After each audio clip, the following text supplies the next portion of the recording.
the play is our fam. You don't know about our fam? Go look her up on social media. Go look at YouTube. 19-year-old from Spain, 6'6", block shots, runs the floor, rebounds, post up, inside, outside, pop the corn, serve the beer, and it can clean up the mess when you're done eating your meal. This lady is absolutely fantastic. Pro basketball today, only on SportsGrid. A huge number out there on Cason Wallace to win Defensive Player of the Year at 500-1. That is worth your attention. And a number that I talked about before the season that I still think should be lower is Mark Daigneault to win Coach of the Year at 11-1 in the NBA. If they win 70, he's a lock for top 3. If they win 73, it's his. Game time decisions, only on SportsGrid. What are those things called? A shooting star. Yeah, okay, I'll go with that one. Like it just burns up quick, and you love it while you can see it, and bing, it's gone in the blink of an eye. Right. That's my fear for Cam Scatterby. Yeah, and that's not a big deal, but I will say it's weird, and it seems like he really enjoys that attention, which is all fine because he's a young guy. Yeah. But possibly dangerous in a city like New York. The Craig Carton Show, only on SportsGrid. Close to $1 million in volume being traded right now in the Offensive Player of the Year. If you did put $100 down on Jonathan Taylor, that would pay back $143, so a 43% increase on your money that you had. There are a lot of long shots in here, but it doesn't feel like those would be good bets. Like, hey, I'm going to put it on Justin Herbert. Well, yeah, if Justin Herbert wins it, Joe, a $100 wager would pay back $10,000. They even have a market for if you want to bet Malik Neighbors. The Early Line, only on SportsGrid.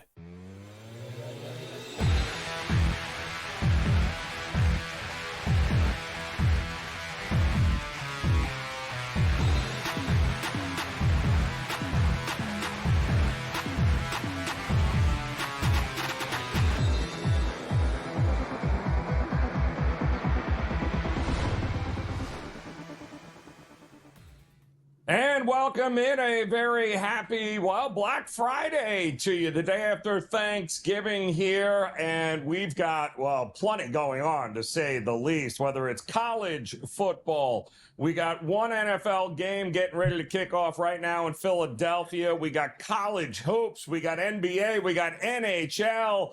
Proving once again the only games the Rangers can win are on the road. Joe Raineri alongside Tom Vecchio, and we are ready, and certainly hope you guys have had a chance to sleep off all that turkey and fun you had yesterday. And if you liked underdogs, well, my goodness, you got plenty of them yesterday. 3-0 against the number, 3-0 straight up outright dog winners on Thanksgiving. So the big question we have here, Tom, is, are we going to make it a 4-0 run here in the NFL as the Bears getting ready to start with the ball in Philadelphia, catching a touchdown? Kind of a low total, 43 in this game. What do you think we're going to get here? Weather looks like it's cooperating. Yeah, weather's cooperating. It's just a bit of wind. I'm not expecting a ton of points overall, and I know a lot of people aren't sold on the Bears, and I got to be honest, I'm not sure if I'm sold on the Bears thus far, where they're winning games. Their record looks good, but some of the underlying metrics don't look favorable for the Bears. You're winning games with a negative point differential. Something just doesn't add up when it comes to Chicago. If there's any time for Philly to bounce back and get a win at home and right the ship, this kind of looks like the spot after a disastrous multi-touchdown collapse against an inferior team last week. I think Philly wins, but I don't love the 7 number. I took the 7 all day long because, if you have not figured it out, folks, this Philadelphia offensive line is a shell of itself from what it was a year ago. Even what it should have been when healthy. Having Cam Jurgens and Landon Dickerson and Lane Johnson all banged up and hurt and guys not available.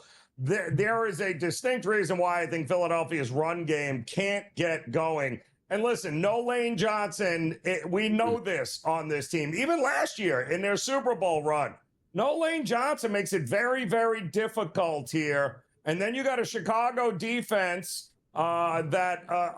listen, has gotten by, but they are getting healthy in the secondary. They got Jalen Johnson back. They got Kyler Gordon back. this is a very one-dimensional, it feels like, Philadelphia team where they're going to have to drop Jalen Hurts back, 35, 40 times in this game? I think that could be a recipe for disaster. This defense, although potent of Philadelphia, dealing with some injuries back there in the secondary. And listen, Ben Johnson has figured some things out here. If they can run the ball effectively, maybe open up some of the play action, which is what Chicago loves to do, they are one of the worst defenses against play action. So I think this is a sneaky over game too as well, Tom. I don't get the low total.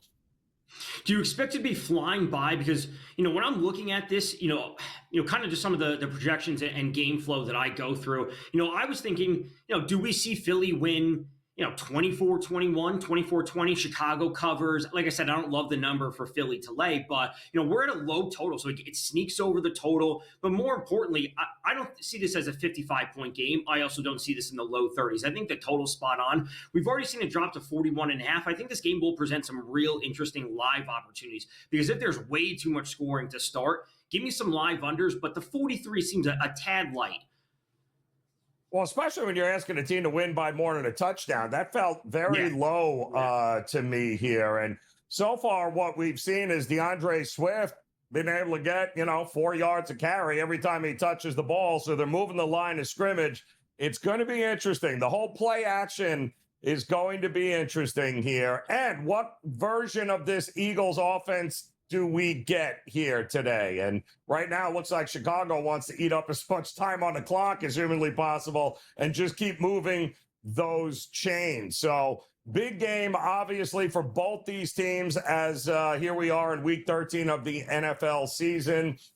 We did, of course, have a bunch of big, and I mean big-time games in college football here today. None bigger than it's the only game on the board, Tom, in which more people were interested in what happens after the game than the actual game itself. And of course, I'm talking about the Egg Bowl with Ole Miss and Mississippi State. I was wondering whether or not, Mississippi State would get some love here in the market, because you can't tell me the whole Lane Kiffin decision a la LeBron James and the Miami Heat, which is what it feels like, Tom, that can't be a distraction, because, they win this game, which they're clearly easily winning 38-19 with 9 minutes to go left.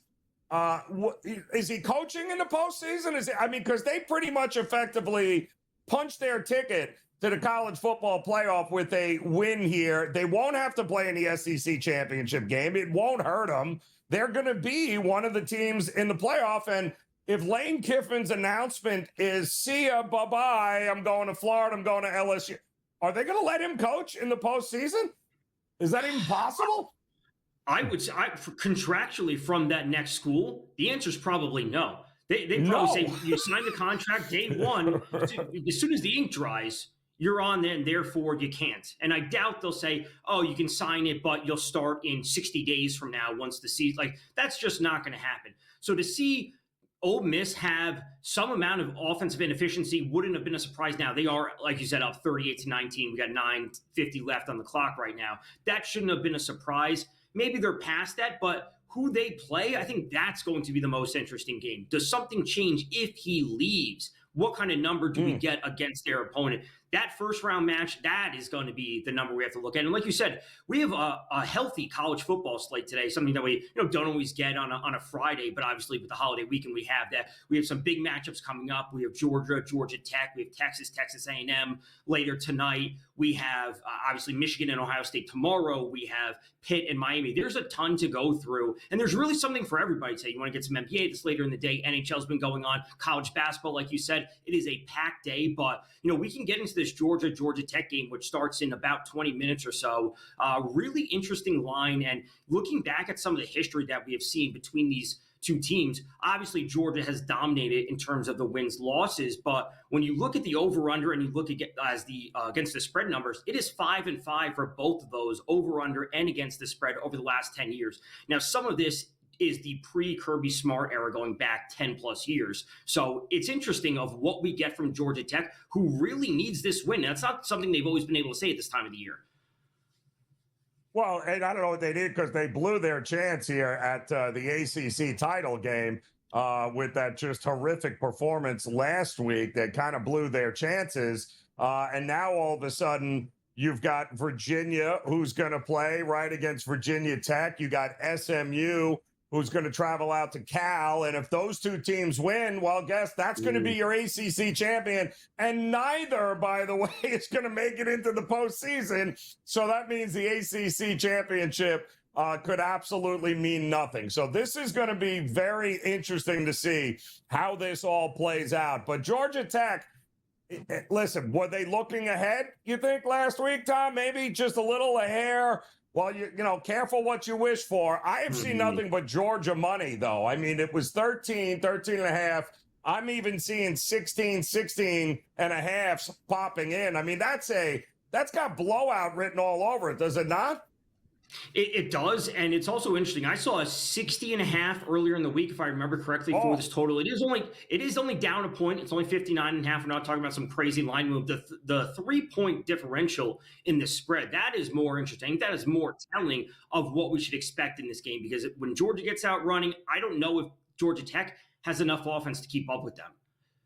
Nobody likes Georgia Tech's defense, and that game, by the way, is at the Mercedes-Benz Dome in Atlanta, so that is where that indoors, no weather, fast track advantage, Georgia in a big, big way. All right, we'll run down the scoreboard. We'll get you ready. We'll have you updated here with the Bears and the Eagles.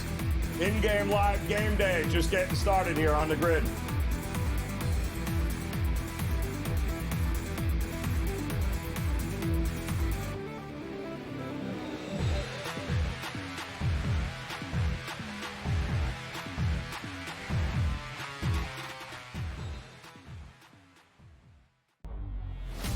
Close to $1 million in volume being traded right now in the Offensive Player of the Year. If you did put $100 down on Jonathan Taylor, that would pay back $143, so a 43% increase on your money that you had. There are a lot of long shots in here, but it doesn't feel like those would be good bets. Like, hey, I'm going to put it on Justin Herbert. Well, yeah, if Justin Herbert wins it, Joe, a $100 wager would pay back $10,000. They even have a market for if you want to bet Malik Neighbors. The Early Line, only on SportsGrid. He's the fan favorite. They love talking about Stafford, the 38-year-old guy. He's the Super Bowl champ. We got the family.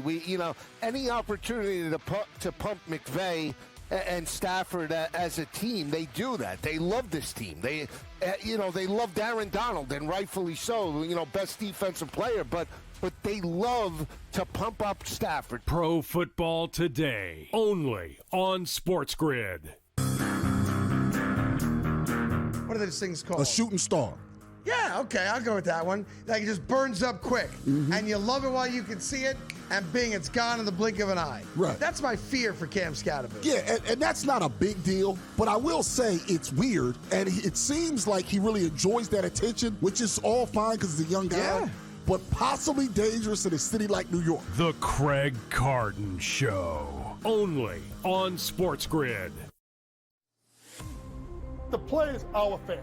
You don't know about our fam? Go look her up on social media. Go look at YouTube. 19-year-old from Spain, 6'6", block shots, runs the floor, rebounds, post up, inside, outside, pop the corn, serve the beer, and it can clean up the mess when you're done eating your meal. This lady is absolutely fantastic. Pro Basketball Today, only on SportsGrid.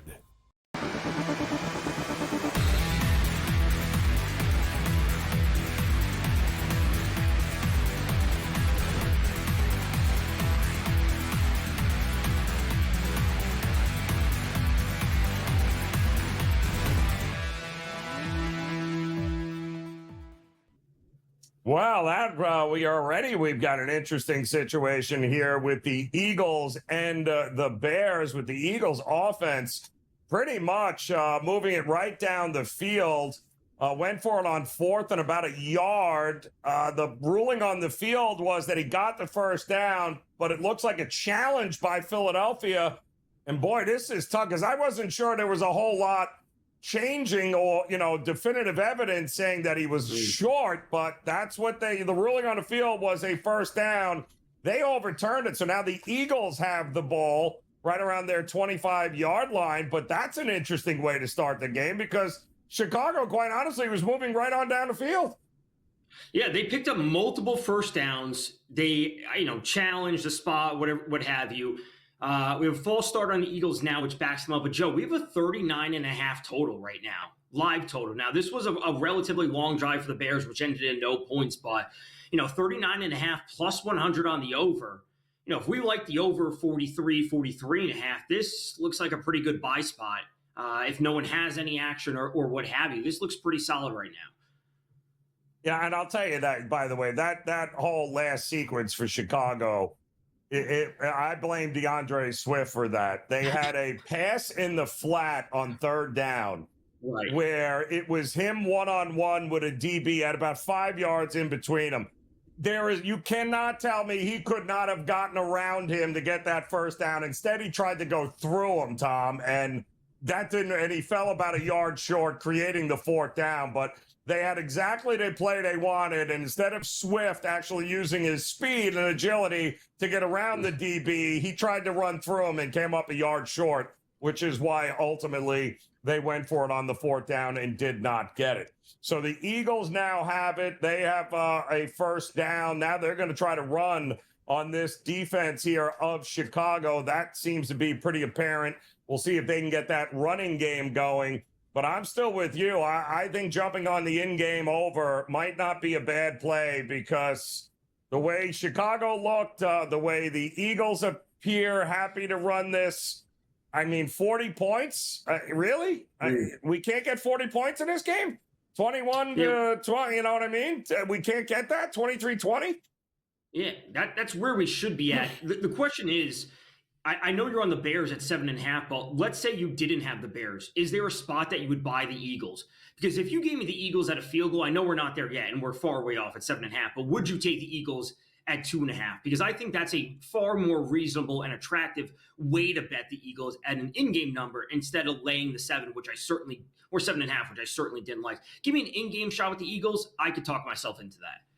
I can tell you the truth. That's why I'm kind of bummed because I was really hoping Chicago scored first. I was hoping they got the touchdown because then I would have been looking to jump in on them somewhere along those lines. I'm with you here, but that's not what happened. But now they're facing a big third down situation here. The Eagles are, and the Bears putting on the pressure here, and that's going to be a fourth down. So it looks like they're going to have to punt the ball back to the Bears. So no score there 7 minutes ago in the first quarter in that one. Couple of other college scores, by the way. Utah up 31-21. Now, Utah and Miami are the two teams on the outside looking in per the last ranking from the committee there, Tom. So Utah, about 2 minutes left to go, playing Kansas. In Kansas, this will be a good win. Both Miami, I think, and Utah are going to need a little bit of help in order to be able to jump the shark here.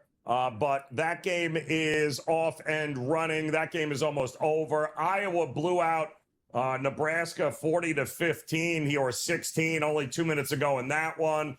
And Buffalo all of a sudden making it interesting against Ohio in the MAC there, 31-25 now in that spot. And Air Force out in front of Colorado State, 7-0. But you mentioned Georgia Tech. How about San Diego State, New Mexico for the Mountain West, championship, which is what this game is amounting to at this point. And it's a pick'em price. San Diego State has been one of the best teams in the country. Nobody's talked about defensively. They're not, offensively, they're not going to run up the score on anybody, but they have one of the best defenses in the country, mostly because they returned everybody from last year. Everybody came back. And New Mexico, everybody's new darling this year, man. What do they have, 7-8 wins? You got to be, who saw New Mexico having this many wins and an opportunity in a Mountain West title is kind of crazy, but that's a pick'em game. And I don't know that we're getting to 41.5 in that game either. Yeah, I was going to say immediate look would be the under overall. 41.5 seems a bit high. Just looking at some of these numbers overall for San Diego, yeah, they're cruising on against the spread, but 3-7 when it comes to their over/under record this year. We can't be trusting that. And when we're looking at New Mexico, they're only 5-5 to that. So I see this as a 2017 type of game. I mean, that's what I think we should be looking at. The importance of the game, it falls right at that number. Not a whole lot of scoring overall. And give me San Diego State. Give me San Diego State with the points. I'll take the 1.5 with them and under. I'm with you, man. I mean, I have loved it. I don't know. They lost. Last game they lost was against Hawaii in Hawaii. It made no sense to me. They just did not show up.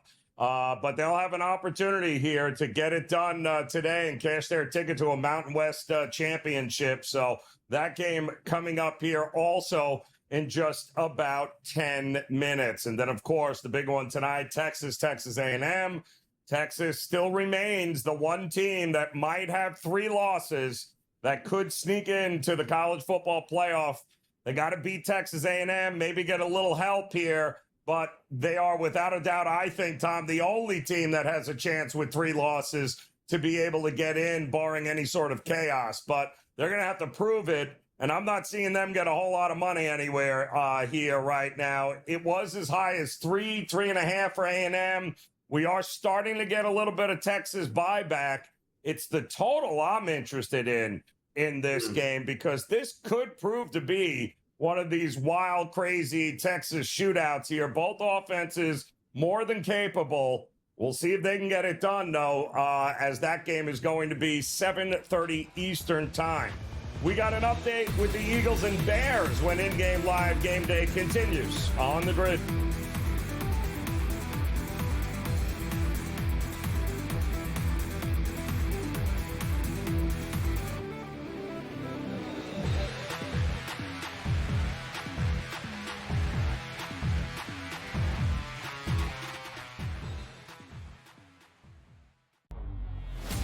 Close to $1 million in volume being traded right now in the Offensive Player of the Year. If you did put $100 down on Jonathan Taylor, that would pay back $143, so a 43% increase on your money that you had. There are a lot of long shots in here, but it doesn't feel like those would be good bets. Like, hey, I'm going to put it on Justin Herbert. Well, yeah, if Justin Herbert wins it, Joe, a $100 wager would pay back $10,000. They even have a market for if you want to bet Malik Neighbors.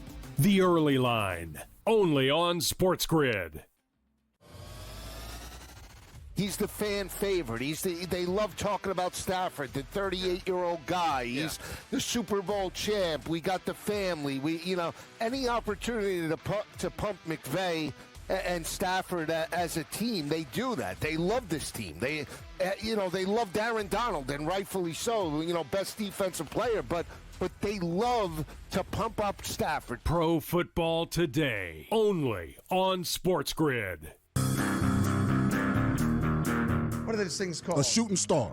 Yeah, okay, I'll go with that one. Like, it just burns up quick, and you love it while you can see it, and bing, it's gone in the blink of an eye. Right. That's my fear for Cam Scatterby. Yeah, and that's not a big deal, but I will say it's weird, and it seems like he really enjoys that attention, which is all fine because he's a young guy. Yeah.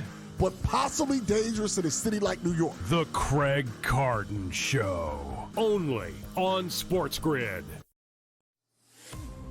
The play is our fam. You don't know about our fam? Go look her up on social media. Go look at YouTube.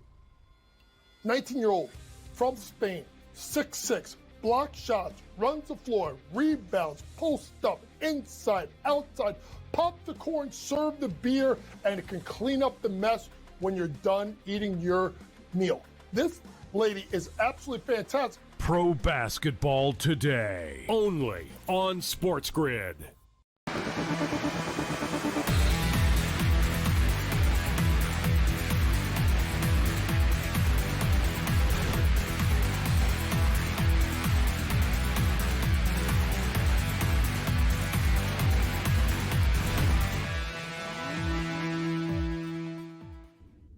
All right, welcome back in-game live game day here on the SportsGrid Network. Joe Raineri alongside Tom Vecchio. And Tom, we got an update here in Philadelphia with the Bears. The 8-3 Bears taking on the 8-3 Eagles.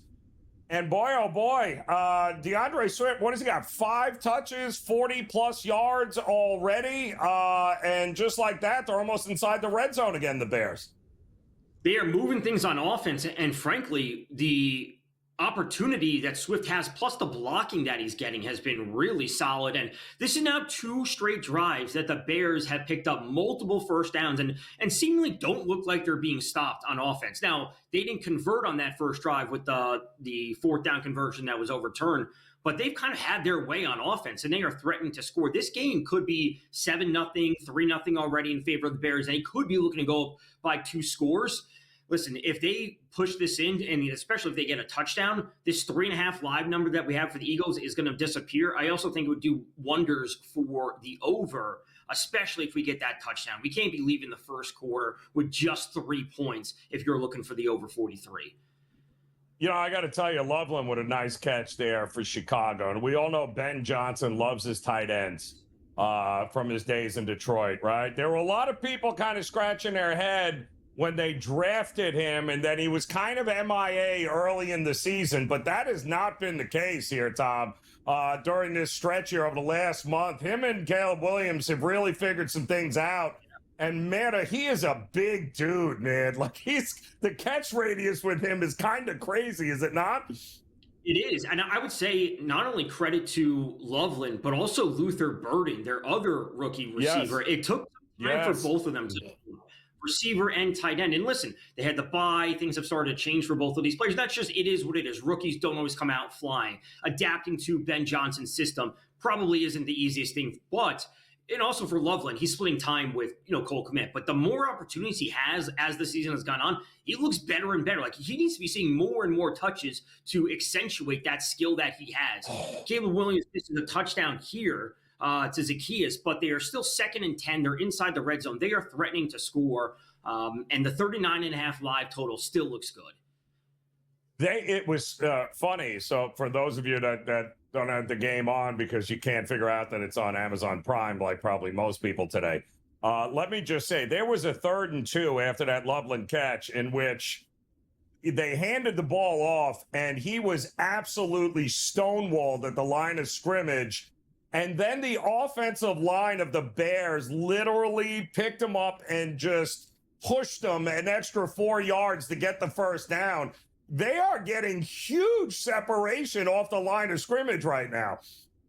Joe, the Bears look like the Eagles of last year. Yes. Like the Bears exactly. Like they're just we're going to run the ball, and you can line up and stop or try to stop us. But the Bears are doing the Eagles' game plan, or what the Eagles want to do, and 2 straight drives of 70 some odd yards. This is the most rushing yards allowed in the first quarter of the Eagles, 81 by the Bears since 2022. The Bears have not been stopped in any capacity.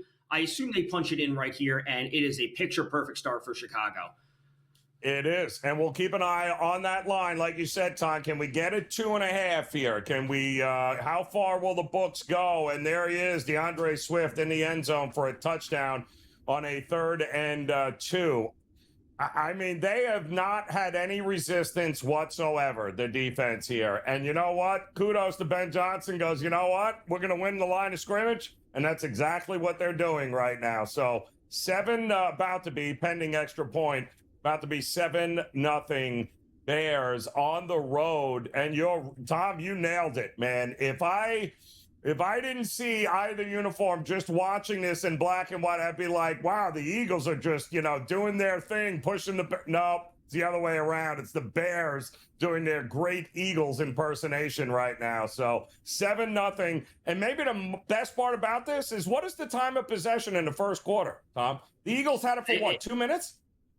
It has to be. It's on a quick check. It's 10:52 to 2:37. Wow. 22-5 in plays run. You're going to bury that defense. That's what's going to happen. You're going to gas out that defense that's dealing with some injuries. But my goodness, they haven't even really thrown the ball down the field, but they haven't had to. Give them credit here. But, man, that's not good for the Eagles here. 7-0 Bears right now, kind of coming into their own. In-game number, Tom? 2.5. 2.5. There it is. Now, should we jump in or not jump in? Come back and join us. In-game live game day continues.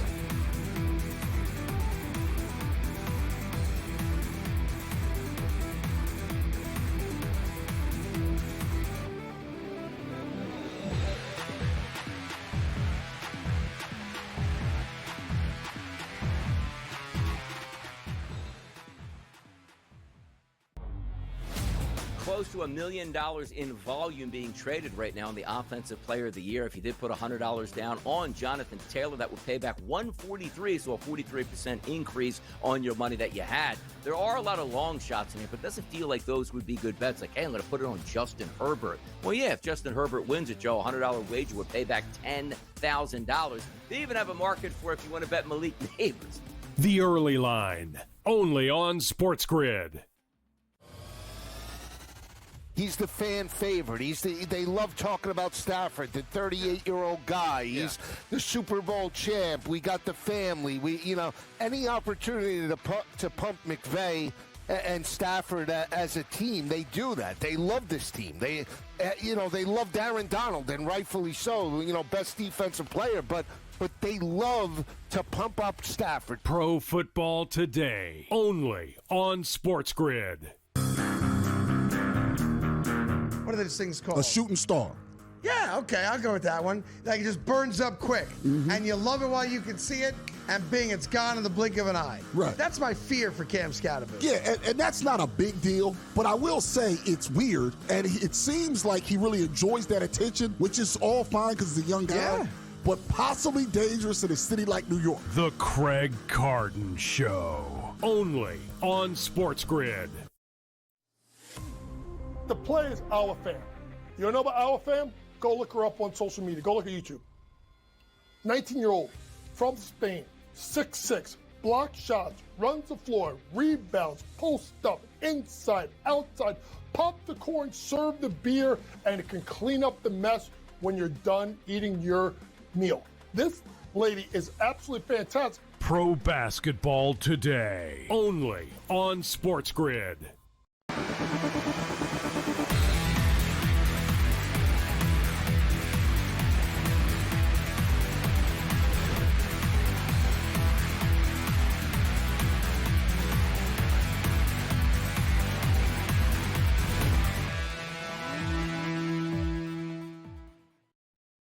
All right, welcome back in game live on this Friday, the day after Thanksgiving, which of course signals plenty of football. One NFL game underway, 7-0 Bears in that one. We'll keep you posted, but let's talk some college football because we got some great games coming up here tonight, and I can't think of anybody better to talk some college football with than our good friend, the coach, Terry Bowden in the house, ready to go here. And Coach, we got one game just about finished here now, the Egg Bowl, 38-19. So it looks like Ole Miss going to handle their business. And the crazy thing here is, Coach, is everyone's waiting to see what Lane Kiffin is going to do. More people interested in after this game than the actual game itself. It's the over-under. It's the over-under. It really is. Is he going to go over 10.5 million? Is it going to be over 10.5 million to go somewhere else? Yeah. I think it's going to be over 10. It's going to be over 10.5 million. That's just going to be I don't know where. So I'm hoping he stays, but we'll see. We'll see. I don't have any inside scoop on that one. How does it work here, Coach? Because he wins this game, then he's not playing in the SEC championship, which I think behooves him to not to. So they've already punched their ticket at this point, have they not, Coach? Yeah, I mean they're in the playoffs now. They're in the playoffs, and normally, when you go take another job before there was a playoff issue, you didn't coach in the bowl, you left, and nobody said much about that. The playoff thing may be a little bit different. It'll be unusual. I would almost think he ought to move on and go somewhere else, but it might be that they want to ride this thing out together. I don't know. Let's hope he stays. It's crazy. That'd be a great story. Yep. Now, Coach, we have a big game kicking off in just a few minutes. Georgia Tech hosting Georgia. What are your expectations for this game? Because as Joe and I were discussing just a few minutes ago, Georgia Tech kind of slipped up a little bit last week. What are you thinking they come out and respond? Are they able to keep this close against Georgia?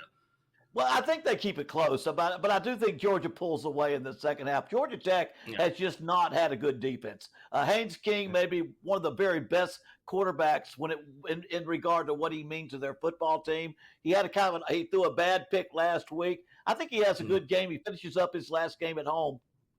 But I think Georgia, unlike 8 overtimes last year, I think it's tight till halftime. I think Georgia pulls away and wins by a couple of touchdowns. They're just a better team, and Georgia Tech, for everything that's been going good for them they don't play very good defense. All right, well, Coach, we've talked during the week on the early line about the only 3-loss team that's going to have a shot at making the playoffs is Texas. Well, right. Here we go, Coach. Here's their chance, right? Coming up tonight against A&M. Do you think they can get it done here? I do not. I do not think they play well against the better teams on their schedule. I think they look really good against teams they're better than. They'll throw for 1,000,000 yards. Arch Manning will have a great game. But when they play a team that's a little bit better, that's very talented, I think Arch does not play well when it gets a little bit uncomfortable. I think they don't run the football. They become one-dimensional. And Texas A&M has great pass rush. They're a great third-down team. And their dual threat quarterback will put it on. This, to me, is more like the Georgia-Texas game. I think that's how it's going to end up. Now, do you see this being a higher scoring game? Joe and I were talking. If Texas A&M gets out and starts scoring, Texas will get something back, but I'm not sure if it's going to be enough to keep them in it. 30s for Texas A&M, mid-20s for Texas. That's what we're thinking. Do you see this as a lot of points tonight? Well, you know what? Texas A&M has won big. And they've won close. They've won games where they didn't score Auburn game. They've also put 41-40 on Notre Dame. I think they can do both because they can be explosive on both sides of the ball. Because I don't think Texas, as good as their offense is, I don't think it's all that good when they play a really good team. So I'm not as comfortable that Texas will put a lot of points on the board just because of the way they are a one-dimensional offense. They lack the ability to run very well against a good football team. Oh, Coach, tomorrow, at the end-all, be-all, right? No, and I'm not talking Ohio State, Michigan, Coach. I am talking the Iron Bowl. Auburn taking on Alabama here. So what do you think? Auburn, listen, they're going to leave it all out there. You know it. You've been in that game before. You know how craziness it can get. What do you think happens here against Bama tomorrow? I tell you, when you play the Iron Bowl at Jordan-Hare Stadium in Auburn, Alabama better watch out. 3 times we played there when I was a coach. We won 93, we won 95, we won 97. Underdogs, 2 of those 3. I just can see Auburn playing a great football game. I see Auburn winning with a walk-off field goal. And I just think it's hard to win when you play in that game at Auburn at night. This thing has upset written all over it for me. I just think it's one of those games that Alabama goes in there. You throw out all the other, we need it more than y'all do. This is bigger for us than it is for y'all. It's huge for both teams. Somebody once said, is it life and death? And I said, no, it's bigger than that. That's how big this game is in Alabama. And so I look forward to it. I just think Auburn's going to pull the upset here. It's that kind of year. And really, I was there last weekend to honor our 93 championship team. There's an excitement. There's an excitement going on with Auburn because they got a new coach coming at some point. Both quarterbacks have looked good. They've played well the last couple of games offensively. There is some excitement. It's going to be a great atmosphere. I think Auburn's going to pull the upset.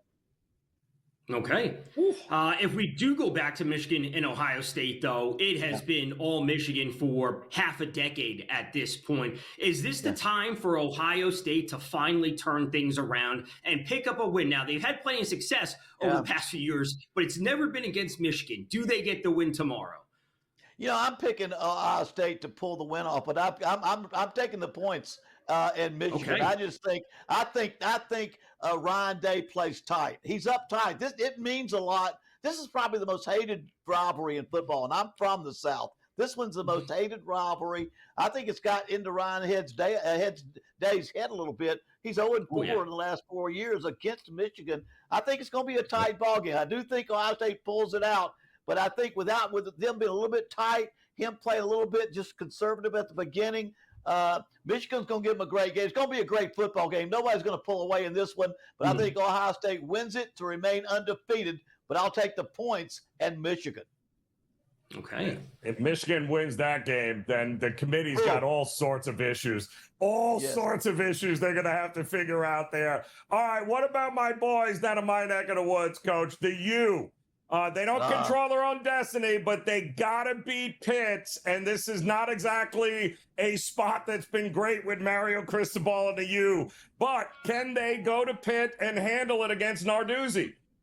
I think they play well. I think with Miami, they've looked back at their season. They should never have lost the games they've lost. They've got the best football team in the ACC, and they've just blown it. I think they win the game, and I'm going to take them to beat Pitt and cover. But I don't think it's going to get them where they want to go, which is to the playoffs. So at Miami, a little bit too little, too late. But I think they'll handle Pitt. They'll put pressure on the quarterback, and I think you'll get a couple of interceptions out of that young freshman quarterback. Yep. Coach, Oklahoma, LSU, not the marquee matchup that we're hoping coming into the season at this point. But, does LSU show some fight? Are they excited that they potentially be getting Lane Kiffin? Or are we just going to see Mateer and Oklahoma run away with things? Well, I don't think Oklahoma's the kind of team that runs away, but I think they pull away from it and they cover and play well. LSU doesn't have an offense. They don't have a quarterback situation they can turn to. They're just kind of hanging on. I don't know if they think they're going to get Lane Kiffin or not, but I think everything is pointed toward the future. I just don't think they scored one touchdown against Western Kentucky last week, and Oklahoma beat Missouri by 11. So they'll beat Missouri. They'll beat them by a couple of touchdowns. LSU is now got to get ready for the future. Coach, real quick, is that OU defense good enough to win a national championship? It is. I don't know if it is with that offense. In today's game, you've got to be good on both sides of the ball. I think in the final analysis, maybe the best defense in the country, not a good enough offense to take it to the top. Coach Terry Bowden, always a pleasure. Enjoy the games, Coach. We'll see you again.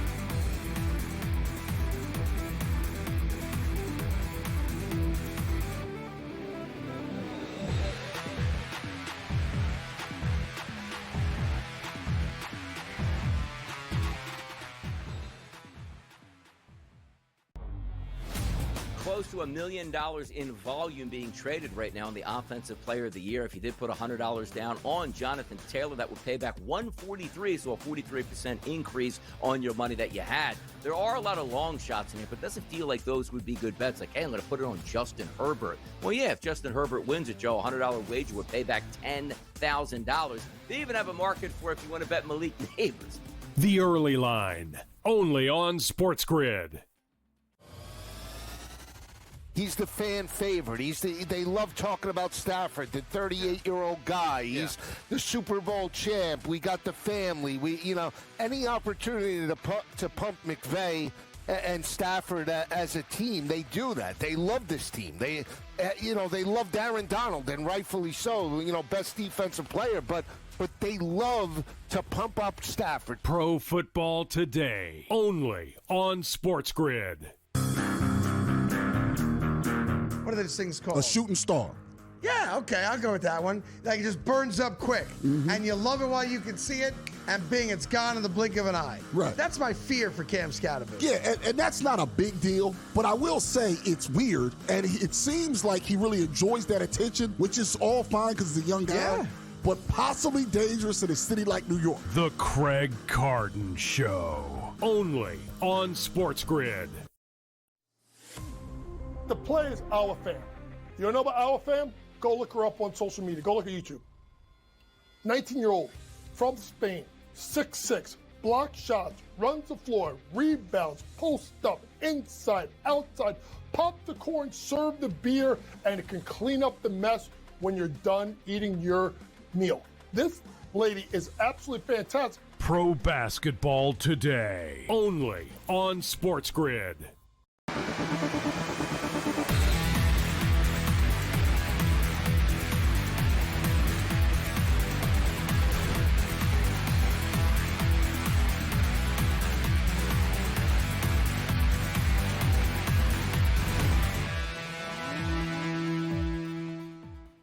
All right, welcome back in-game live. Game day here on the SportsGrid Network. Joe Raineri alongside Tom Vecchio. Always good to talk to the coach there. Mr. Bowden, got to love that. Great insight. Those games getting ready to start. Georgia Tech, and Atlanta. We'll keep you posted there. But, Tom, we had a decent drive by the Eagles trying to answer back the touchdown by the Bears, but it kind of stalled out there in the end, had to settle for 3. So that's where we're at, 7-3 right now in the second quarter. And really, it's been the running game of the Bears that has been the story here, keeping that offense on the sideline. If they can get some points here again on this drive, boy, oh boy, things looking good for the Bears right now. They are, and this number is still sitting at 2.5. 2.5, 40.5 that I'm now seeing on the live total. The Bears in a spot to go up, set 10-3, worst case scenario you would like to say is, even though they are facing a third and 7 coming up now, but if they go up 14-3 on this drive, a 2.5 line is unacceptable. Like, that is crazy that they'd be catching those points and being able to go up by 11. So listen, if you're sitting pregame with a 7 or 7.5 in your pocket with the Bears, that's fantastic. The total is far more interesting because we have seen empty drives essentially from both teams. The Bears not converting on the first drive when they got to the red zone due to the turnover, and then the Eagles having to settle for a field goal. We could be looking at a multi-touchdown game at this point as the Bears pick up a first down. So listen, Bears and a little bit of points seem to be the way that we're trending. Yeah, it's and the Bears are content with dominating the line of scrimmage, time of possession, move the chains, and they'll be more than happy because not a bad game plan, Tom, because it's not like this Eagles offense has shown us that, oh, yeah, no problem. They don't have no problem coming back from a multiple score. Like, that has not been this team at all here. So I think this is going to be very interesting as they do just that. They keep moving the chains. Now they're in Eagles territory with that one. So buckle up. Should be very, very interesting as Eagle fans. What do you think? If it's a 2-score game heading into intermission, do the boos start coming in for Philly? What are you thinking, Tom? 2 score, it depends on what the score is. If they're held to 3, we're talking about they scored the last time they scored a touchdown was the middle of the second quarter against the Cowboys last week. They went the rest of the second quarter, the fourth. So if they go into halftime with just 3 points on the board, that is literally a full game without scoring a touchdown. Third, fourth quarter last week, first, crazy. Yeah, horrible. So the boos should be raining down about the lack of explosive plays on the Eagles, the lack of continuity. And listen, the offensive line is not what it was over the past few years. That's understandable. But this Bears defense hasn't been great. I know they are getting healthier, but there's still some expectation. There's a base level of scoring that should be happening when you're at home at 7-point favorites. This Caleb Williams, the guy drives me absolutely crazy. He had more wide open on the sideline, and he throws the ball behind him for what would have been a 20-yard gain. He had him wide. All he's got to do is throw the ball to the sideline, and he throws the ball 5 yards behind him so the defender can block it. He drives me absolutely crazy. But another first down. Now the drive continues here as they're right around the 40. 14 minutes to 6 minutes. 29 plays to 11. Absolutely unbelievable domination by this offense of the Bears so far. And like you said, we're still looking at what, 2.5 here? I see 1.5 now, and it's a 1.5, and it's minus 113 on both sides on the money line. So we are a score away, I believe. If the Bears score here with the field goal, now there is some wind today. We should note that it's a nice day relative temperature wise, but there's a little bit of wind. If we see a Bears field goal come through, I think they'll flip to the favorite. I think they'll be minus 1.5. So, listen, like we said, the Eagles minus 2.5 would be nice, but at a certain point, we're going to be getting points with the Eagles. Yes. Yep. By the way, I don't know how Georgia Tech started with the ball on their own 3-yard line, but that's how this game started. And they've almost been sacked in the end zone twice. Big third down and long for Haynes King, and kudos to him. A monster first down play against that Georgia defense. No score, though. They just started their first possession here for Georgia Tech, looking to pull the outright upset. Closed as a 16-point underdog in that game. And Georgia, it's pretty simple, right? You just got to keep winning games, Georgia. Although, Tom, that's the other problem we have, is that a lot of these teams, I believe it, all things being equal, because Alabama beat Georgia, and Georgia and Alabama have one loss in the SEC. Bama, and if A&M wins, obviously it would be A&M and then Alabama playing for the SEC championship. Can I tell you, I'm not crazy about it. If I'm already in, if I've done enough, if I'm Ole Miss or if I'm Georgia, like, I don't want to play in that SEC championship because I'm already punching my ticket anyway. No, Tom? Right. There are bigger things at hand for some of these teams. Right. Winning the SEC championship is different this year and years now with the playoff compared to what it once was. So, yep. Yeah, like, do they take their foot off the gas? Is like, I think that's the point you're trying to make they just want to come away with the win, button up the season, and move on from there as the Bears continue to break off big plays. But, Georgia not covering but still winning wouldn't shock me. And I'll say that I would not be surprised if we see a very clear under this entire game. I am with you there. Haynes King, I mean, he's like 70 years old. He's been in college football forever. So he has been there and done this. It would be nice to see if he can get one. This is definitely big brother, little brother right now in that game. But no score here in that one. San Diego State, New Mexico. New Mexico opens up with a field goal for the chance at a Mountain West championship there. 3-0. The under felt like a good play there. In game now, 36.5, maybe 37. Still feels like it's a good spot to look for an under because it could very well, I'm kind of with you, maybe first one to 17 or 20 wins in that game. So that would not shock me at all if points are very hard to come by between San Diego State and New Mexico. But the Bears are in the red zone, and it is all about Caleb Williams turning the wrong way, handing it off to the wrong guy. They're winning in spite of him. It's amazing to me. In-game live game day continues on the grid.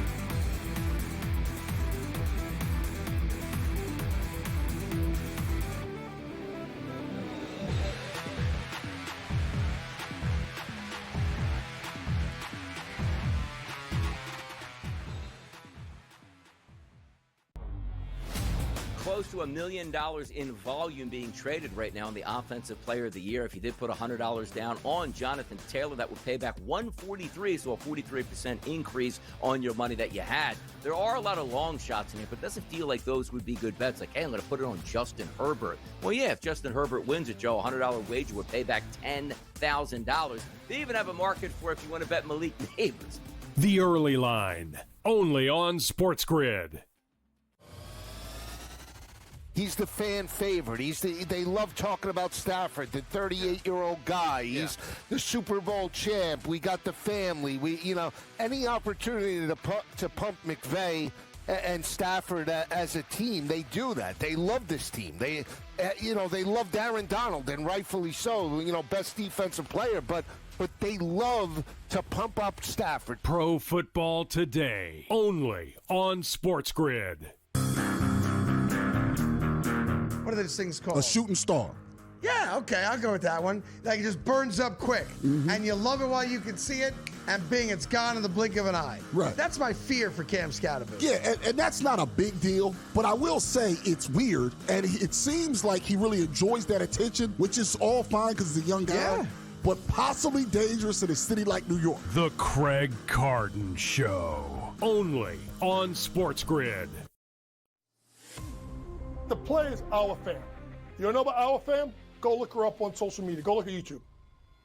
19-year-old from Spain, 6'6", block shots, runs the floor, rebounds, post up, inside, outside, pop the corn, serve the beer, and it can clean up the mess when you're done eating your meal. This lady is absolutely fantastic. Pro Basketball Today, only on SportsGrid.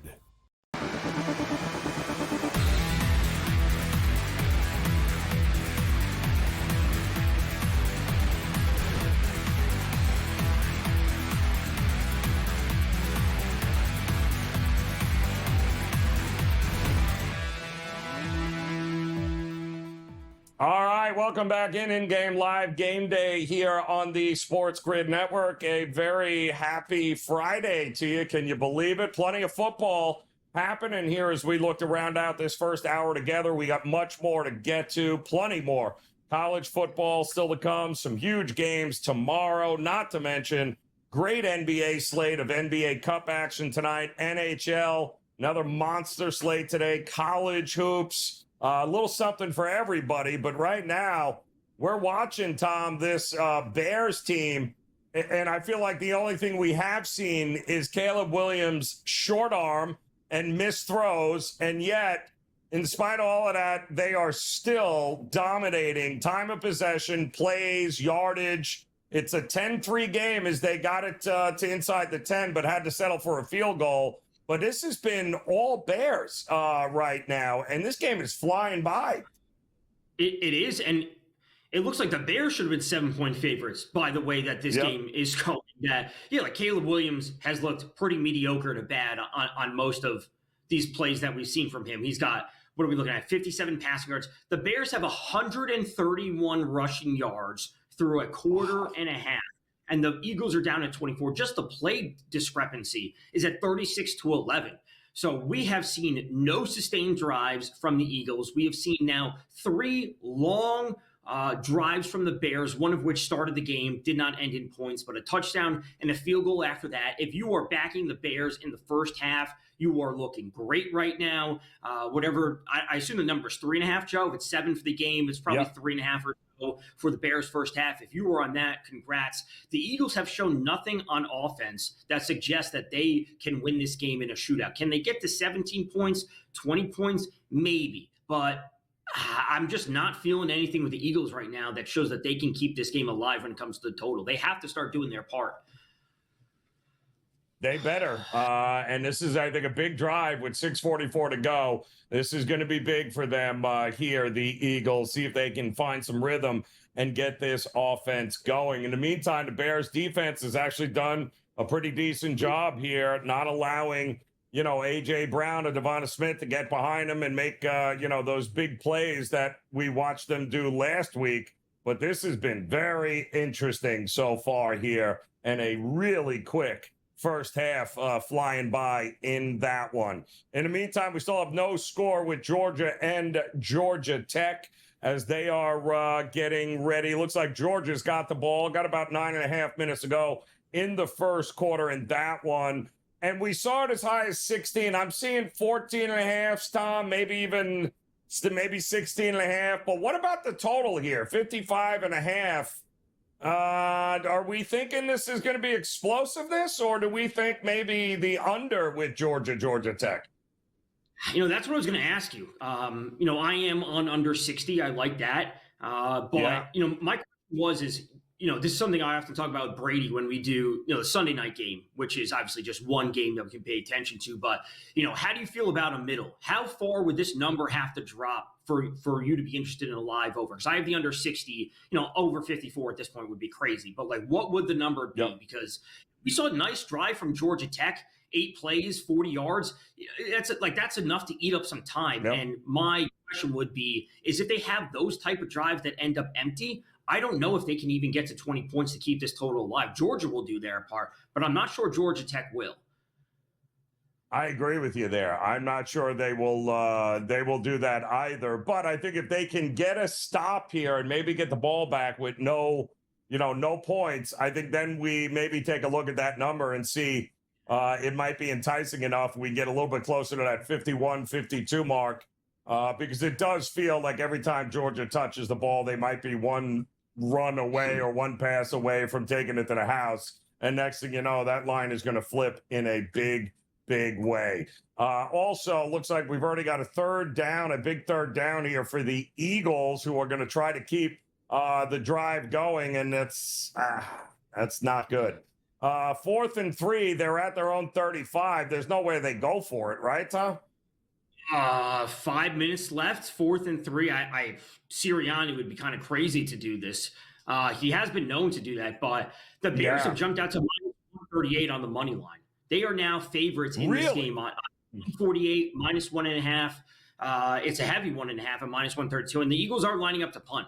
So we are now going a full half nearly, based on the way the Bears have been running the ball. I assume they'll have the ball for the next 5 minutes. A full half, the Eagles not scoring a touchdown. And a game if you date back to last week. The time of possession here, folks, is crazy here. In-game live game day, another hour straight ahead here.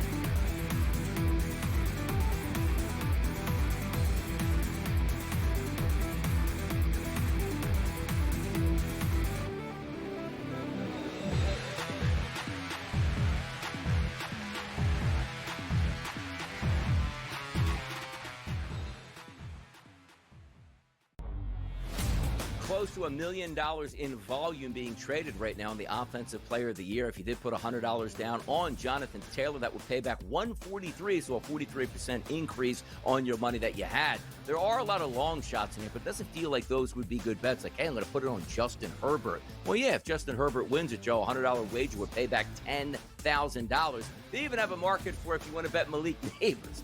The Early Line, only on SportsGrid. He's the fan favorite. They love talking about Stafford, the 38-year-old guy. He's the Super Bowl champ. We got the family. Any opportunity to pump McVay and Stafford as a team, they do that. They love this team. They love Aaron Donald, and rightfully so. Best defensive player, but they love to pump up Stafford. Pro Football Today, only on SportsGrid.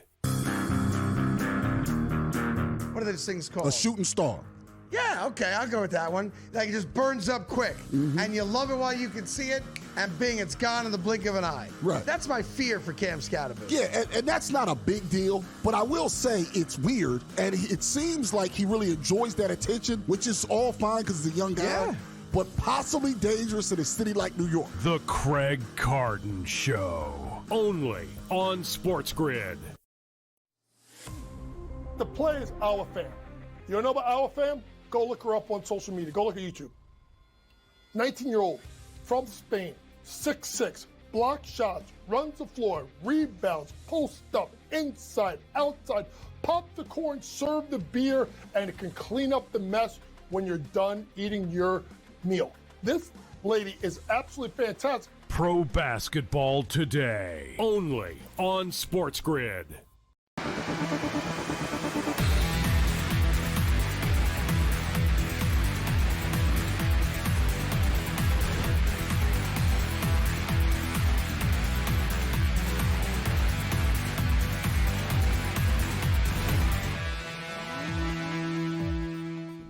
All right, welcome back in-game live game day here on this Friday in the SportsGrid Network. Joe Raineri alongside Tom Vecchio, and we've got a lot going on this Friday as we've got NFL action, college football action, NBA, NHL, college hoops, a little something for everybody here, Tom. But the big game here in the NFL right now are a couple of 8-3 teams going at it in the NFC with the Chicago Bears taking on the Eagles. But it has been all Bears, like obnoxiously slow. And if I'm being honest, the fact that it's only 10-3, the Eagles are fortunate that it's 10-3 right now with 4 minutes to go here before the break. This game has been flying too, by the way.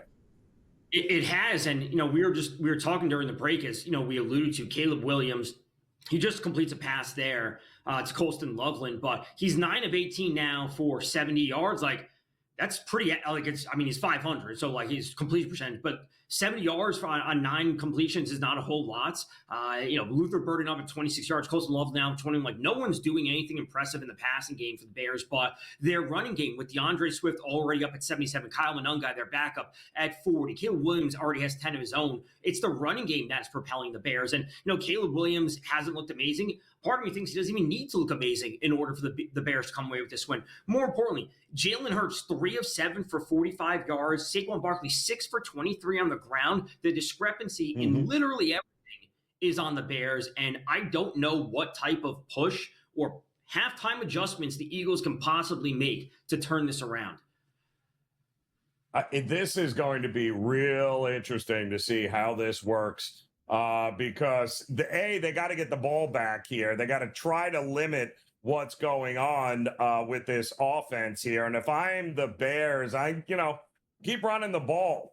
Keep doing what you're doing. Don't change a whole lot. But I think they need to another wide open pass 3 feet over his head there. Caleb Williams is just atrocious. I'm praying I can get by with the +7 in this game, because the more I watch him, the more I want to throw something at the television with just truly how bad he is. Unbelievable. But it's not like the Eagles have shown us anything on offense except how to go 3 and out, which, by the way, Tom, they're the #1 team in the NFL on 3 and outs. This offense is putrid. And I will say we are approaching as Caleb Williams gets sacked here. Okay, so we're actually in a really interesting scenario, Joe.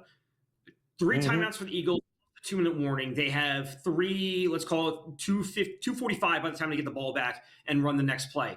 They get the ball to start the third quarter. The Bears started the game. Wow. So if the Eagles can get a score on the board, field goal or touchdown, they get the ball, they will immediately jump back to 3.5-point favorites or so because they're going to get that, the potential to double dip before halftime and then get the ball. Now, that is a lot to ask for a team that has, 2 first downs or 3 first downs, whatever it is, so far in a quarter and a half, almost 2 first downs in almost a half a play. So it's a lot to ask for them to score twice, but they do have that potential. They do. They absolutely do. And it feels like this is a big drive for Jalen Hurts and company. And it's a big series, I think. 2:47 to go. This is a big series for the defense. But that was another wide open, and maybe that's the scary part here. That was another wide open receiver, 15 yards downfield that Caleb Williams just sails it. And if he were to actually hit these guys, this Eagles team's in trouble. Because they're still wide open. Besides the fact that he's missing them, it's not like it's tight coverage. These guys are wide open right now. It's head scratching, Tom, what we're seeing. It is, and I don't know what it is in terms of the scheme that Ben Johnson has drawn up, but he's got to be able to recognize that Caleb is at least having inaccuracy issues to start this game. That's the adjustment that the Bears need to make. They need to start scheming open. I would say not outside, like throw it over the middle of the field. Stop with these out routes to the sideline, which is clearly where he's struggling. He short-armed it to a Dunze for the corner of the end zone. That could have been a touchdown. He short-armed it there. He's overthrowing them at the boundaries, but he's hitting Colston Loveland in stride, hit Luther Burden in stride over the middle of the field. If that's where you're having success, like keep pressing that button, run the play action, run the ball, and the Eagles seemingly can't stop that. The Eagles have held them to 10 points because of the ineffectiveness of Caleb Williams. That's why they haven't scored more. It's because of Caleb Williams. Yep, exactly correct. This is going to be very interesting, these final 2.5 minutes of the first half here with, again, the Bears up 10-3. What did you think we were going to get? I saw a lot of guys were fading Jalen Hurts' pass prop. I think it was 211.5 were his passing numbers. What did you think? That they would drop him back more, that maybe they try to get Saquon going? But now that they're trailing, what are we going to get from him this way forward, you think? I thought the plan would be to try to get Saquon going just because that's what teams have done against the Bears. Jalen Hurts' live number is now 186 passing yards. Saquon is 68.5. I thought they would want to try to get Saquon going. Whether or not they got there with the offensive line is another story, but I didn't think dropping Hurts back 35 times was an effective way to go about it. That's what they may have to turn to now, but it's not something I thought they wanted to do coming into this game for the Eagles, at least on offense. No, not at all. But my goodness, it has been a pretty good start here for the Chicago Bears. Now we'll see if this defense can get something going. In the meantime, Georgia Tech, they did get him the punt now. In-game total, Tom, 51 maybe? 50.5? What are we looking at here? I'm seeing 50.5, and I know Georgia Tech's in the red zone now, but we got 2:41 left in the first. We're approaching a scoreless first quarter almost in a game that had a 50 total. We're approaching now. It was a punt, interception. Gunnar Stockton threw an interception for Georgia. Georgia Tech got it in decent position, but they're moving the ball. We get 3 points out of this. That is not enough to be cruising towards over 60 points in this matchup. So, if you give me an upper 40s number and I can have a 13-point middle, that's what I would prefer. Since I have the under 60, I would prefer a 13-point middle. Give me 3-ish scores potentially. All right, I like it. We also have a quick look at that San Diego State, New Mexico, 3-0 still there. In-game total now 33.5 on that one, Tom, if you can believe it. And we've been yelling for the under the entire time here, and that's with good reason. As I'm telling you, the first one of 17 could very much win that game when it is all said and done. Did we have any, by the way? I think North Texas and Temple tied 7 apiece. North Texas wins this game, and they will be one half of the American Athletic Conference championship. The other half likely going to be Tulane, who I think is a 30, Charlotte tomorrow at that time is like a 31 point favorite tomorrow. So it would be very interesting if Tulane wasn't the other side of that American Athletic Conference championship next week. But right now, North Texas, you're in, you win. The problem is their coach was just announced the new Oklahoma State head coach next year. So you got to wonder, does that mess with the psyche of these kids too? It's certainly a possibility. 30.5 for Tulane tomorrow, as you said. Wow. It would have to.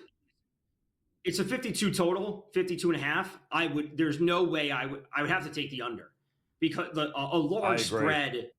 I mean, we've always talked about this show dating back to the spring when we always talk about college basketball doing these shows. Is, we have to, and this is something to talk about in general, balancing a large spread and a low total. It's like we have to figure out what's actually going to. If team covers, how are we going to get there in terms of total points? How are we getting there? That's so true with that. Absolutely. But plenty of football still left. Of course, Texas A&M, Texas tonight. Indiana, another 4-touchdown favorite on the road against Purdue. That's an interesting line. A lot more to get to as in-game live game day continues here on the Grid.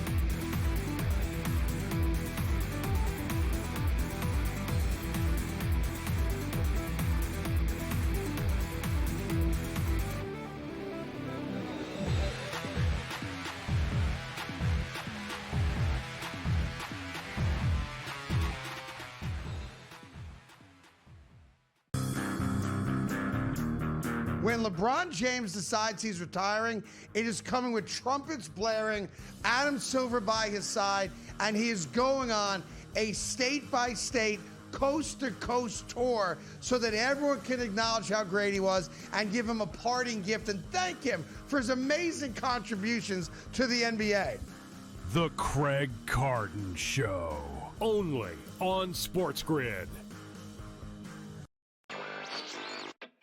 The future of the prediction markets, I think, at least for now, may be in the hands of the federal courts. But the good news for those who support prediction markets is that these court battles may last for another 2 to 3 years before we get clarity around the law. And nominee Seelig was handpicked by Donald Trump, not because he was neutral on prediction markets, but because he would do nothing to slow it down. Newswire, only on SportsGrid. He's the fan favorite. They love talking about Stafford, the 38-year-old guy. He's the Super Bowl champ. We got the family.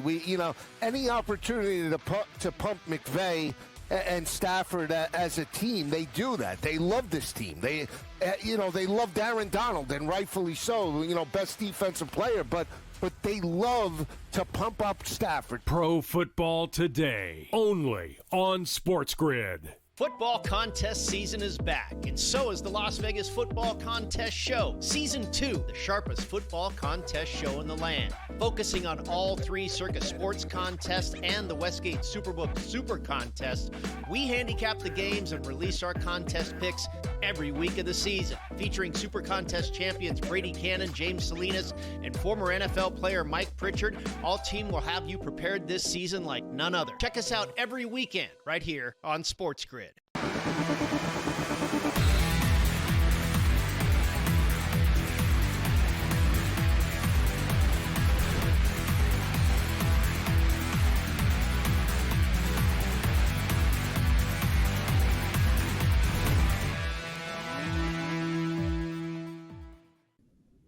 Well, now what do you do? Welcome back in-game live game day here on the SportsGrid Network. A couple of stupid penalties, and just like that, well, they'll be punting the ball back, the Philadelphia Eagles, to the Chicago Bears. Minute 43 to go, and it looks like the Bears still with 3 timeouts. I mean, it is not good. Sirianni is yelling and screaming at people. Like, what is going on here, Tom? What are we missing? We're not missing anything. Quarterbacks are missing throws. That's what we're seeing in this game. But we're a 36.5 total now. The Bears out as 1.5 point favorites, minus 150 they are. on the money line. We were talking about, can the Eagles go down with the 2-minute warning plus 3 timeouts and get themselves in field goal position in order just to get to 6 points and then get the ball on the other side of halftime? The Bears, as you said, they have 3 timeouts now, and they are in a spot to go down and just get a field goal attempt out of things, which I would say is a win. Like, this has been an utter win, not just the first half, but the last 2 minutes specifically. The Bears had a punt. They get the stop. They don't use timeouts. And now they're in a spot to just get an attempt out of it. And yes, there's some wind. So whatever happens, happens. So even if they get the attempt off and it's a miss, I still think that this is a pure win for the Bears. And the ineptitude that we are seeing on offense from the Eagles is outrageous. And this is all in a half where Caleb Williams looks pretty bad. He's not doing his part. The run game and the defense are the Bears calling card right now. Yep. And listen, if I'm the Bears and I'm Ben Johnson, I'm going to keep, if it ain't broke, I'm not fixing it. Keep doing your thing. Keep running the ball. Force this Eagles defense. Because the wide receivers, by the way, I don't think it's a shock with how much success the Bears have had on the ground, Tom. I don't think it's a shock that these receivers have been wide open. But the problem is, of course, Caleb Williams hasn't done a great job of getting there. I mean, Swift almost has, 80 yards in the first half? I didn't see that coming either. No, I mean, they're over 6 yards per carry on the ground. Like, you got to keep pressing that button. Wow. And they're slightly on. We got 2nd and 6. They just pick up the first down there, another 6 yards. Hopefully they call a timeout. Hopefully one deep pass. He's up to 9 for, that's going to jump with that most recent run, but he was 9 for 81 before that. He's already got the touchdown. He has been the answer for them in at least the first half. He is going up against his former team, so throw that in. Yeah, it is. Yep. Yeah, that's true. That is true. Oh my word, what is this? Oh my word. I'm watching Caleb Williams play quarterbacks enough to give everyone agita. It really is. But 33 seconds left to go. Can they tack on a little something here? And I'm going to be interested to see, Tom, what the second half line is. If this game, let's say, just said it lands at what? Let's just say if it lands 10-3, what do you think we're going to look at in the second half? Because the under is looking pretty good right now as well. Do you think the offenses open up in the second half at all? I would like to think so. We would have to also imagine that the 2-point potential could push this over. So just because it's going to, 20.5 or 21.5, the 2-point potential could push things through, which is something the Eagles are obviously known to do. But that would give us the extra scoring to push us over 20.5 potentially. Ooh, and what do you think that my goodness, the team totals here, too, are going to be interesting here when it's all said and done, because I'm not sure the Eagles can get the 20 unless something absolutely crazy happens. Time of possession, no rhythm. It's going to be hard for them to get anywhere near what people thought they might here in this spot. So 23 seconds. How many more yards do you think they need before a field goal attempt here, Tom? What are you thinking?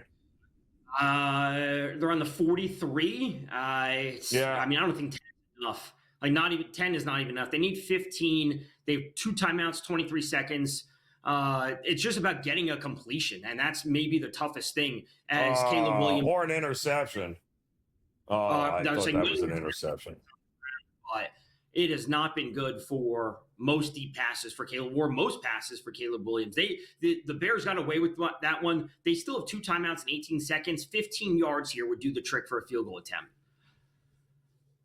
Just head scratching that throw too as well. It just doesn't. I'd like to say it's getting better, but it's not getting any better. It's also, we're almost done with the first quarter in Atlanta and Georgia Tech and Georgia, who I didn't see a defensive battle happening here, but now might be a very good time to look for a possible over in game. I can't see this one being a dogfight here. It's 3-0 Georgia Tech.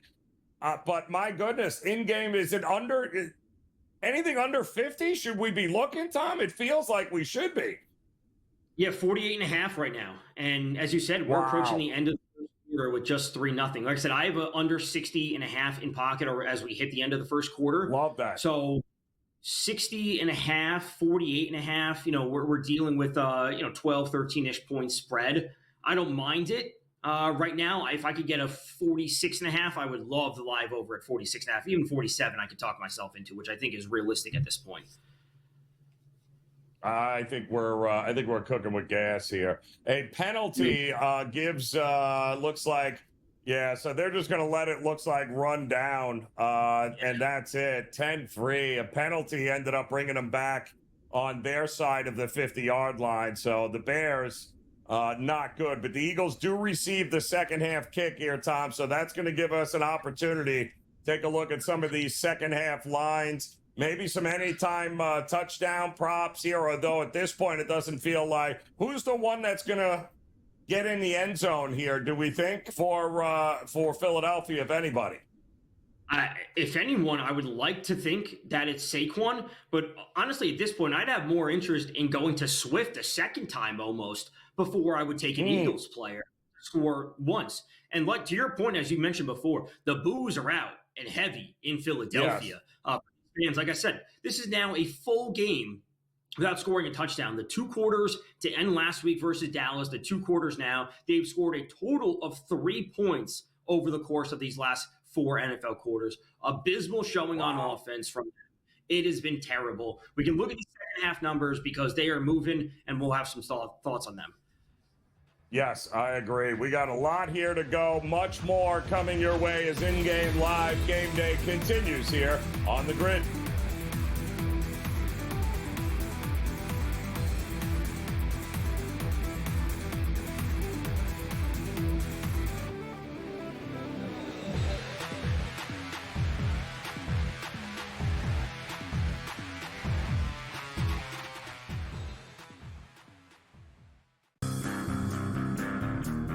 When LeBron James decides he's retiring, it is coming with trumpets blaring, Adam Silver by his side, and he is going on a state-by-state, coast-to-coast tour so that everyone can acknowledge how great he was and give him a parting gift and thank him for his amazing contributions to the NBA.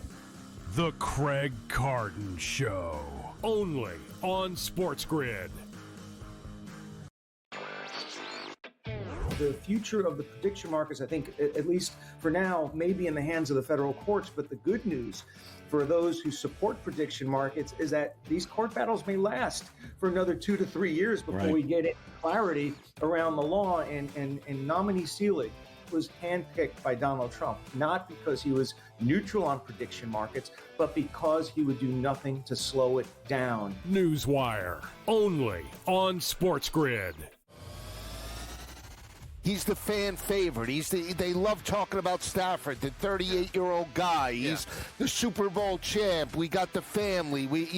Any opportunity to pump McVay and Stafford as a team, they do that. They love this team. They love Aaron Donald, and rightfully so. Best defensive player, but they love to pump up Stafford. Pro Football Today, only on SportsGrid. Football contest season is back, and so is the Las Vegas Football Contest Show. Season 2, the sharpest football contest show in the land. Focusing on all 3 Circus Sports contests and the Westgate Superbook Super Contest, we handicap the games and release our contest picks every week of the season. Featuring Super Contest champions Brady Cannon, James Salinas, and former NFL player Mike Pritchard, all team will have you prepared this season like none other. Check us out every weekend right here on SportsGrid.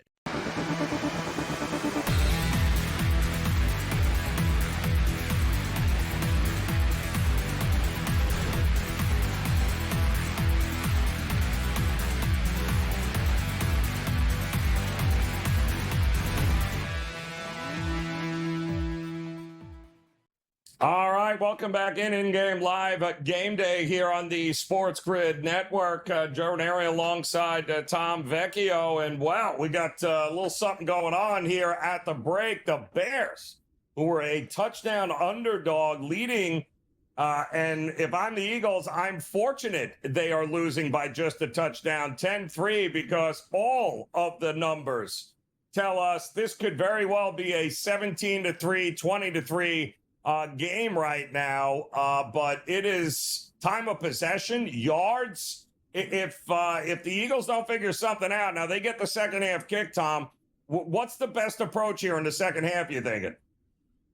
I mean, credit to the Eagles defense. Like, they eventually stepped up and did their part. Obviously, some of it is due to Caleb Williams' ineffectiveness, inefficiency, whatever you want to call it. But listen, you're a home team. You hold an opposing team to 10 points at halftime. I consider that a win. The Eagles offense has been completely inept. The Eagles second half team total is 13.5. It's juiced minus 128 to the over. A part of me thinks there's no way I could conceivably bet that. The Bears second half team total is 7.5. It's minus 130 to the under. I'm not saying I love that, that they go over. I like Swift to score a second touchdown.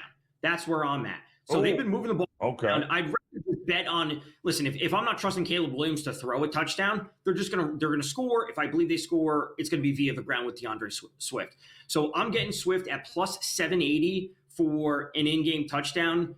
FanDuel has a boost. 750. The boost that FanDuel has for this game promo gets them up to 980. So DeAndre Swift live TD boost up to 980. If they score a touchdown, I think it's going to be him. I don't think Caleb Williams is going to throw one. I think that's going to be, I can't wait. I think this is going to be a fun one. I think the crowd for Philadelphia is going to be a little bit angry, to say the least, at the break. But I think there's going to be some opportunities for guys here to get involved. So this should be, I think, maybe a more productive second half than most. And you mentioned 20.5. Can we get 3 touchdowns? That's the big question. That is, boy, we're going to need to see 222 total yards of offense, though, for the Bears. It's not like I mean, if they do that again, we're talking about what, 300-400 yards of offense? That's got to equate to some points here. No, Tom? It doesn't. And frankly, this is, something I always like to look at is like, what could the score be? And I know this is like a kind of abstract question, but they failed the first drive with the fourth down conversion, and then they settled for a field goal. So, like, they could have 3 touchdowns, and that field goal was really short. It's 30-some odd yards, 28, 30 yards, whatever. Yep. They could have 21 points at this point. So if you believe in the offense having positive regression and they're actually going to be on the right side of variance, like, this game could very easily have been 17-3. They could have 21 points. So the Bears have moved the ball. I will buy into them continuing to move the ball. Therefore, if they score, it should be more than 7 points again. So the team total over 7.5. I like Swift, but the second half total itself over 20.5, I think is fine. The 2-point conversions will come into play. Yep, we also have got about 11 minutes to go. Georgia Tech still up 3-0 on Georgia, 47.5 in-game total. Actually, about 47.5. Georgia closed as what, a 16-point favorite in this one, and now they're almost 10.5, 11. They are at the 10-yard line, but I don't know that that's going to matter one way or the other here. No, and I think this is the buy spot. 46.5 live total that I'm seeing. This is a 14-point middle. If you have the under 59, what it settled at today, 13-point middle. I think that's pretty solid. 14 points is a good spot to find a middle. I agree. I think that's a really good spot right now. So, wow. Okay, we are off and running here in this week number 13. We saw 3 outright upsets yesterday on Thanksgiving time in the NFL. We're working on a 4th straight here. I mean, at what point are the dogs just barking the rest of the weekend here? You think there's any other live dogs that we should be looking at here this weekend in the NFL, Week 13? I guess this is the trend. We saw plenty of weeks with the favorites crushing. Let's see if anything jumps off the page at me. Like, I would not lay the points with the Falcons. That's just crazy to me, too. I'm not saying that the Jets are good, but, man, I can't trust the Falcons at any point. The live dog that I think would be in a spot to win, would it be the Steelers with the banged-up Bills offensive line? That's a good question, too. All right, we'll go over all those games as well. In-game live game day continues on the grid.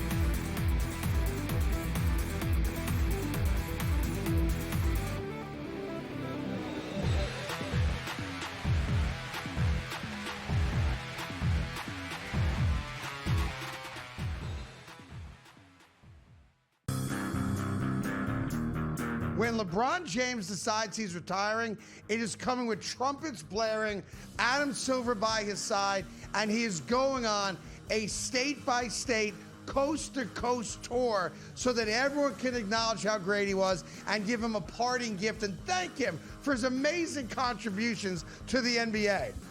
The Craig Carton Show, only on SportsGrid.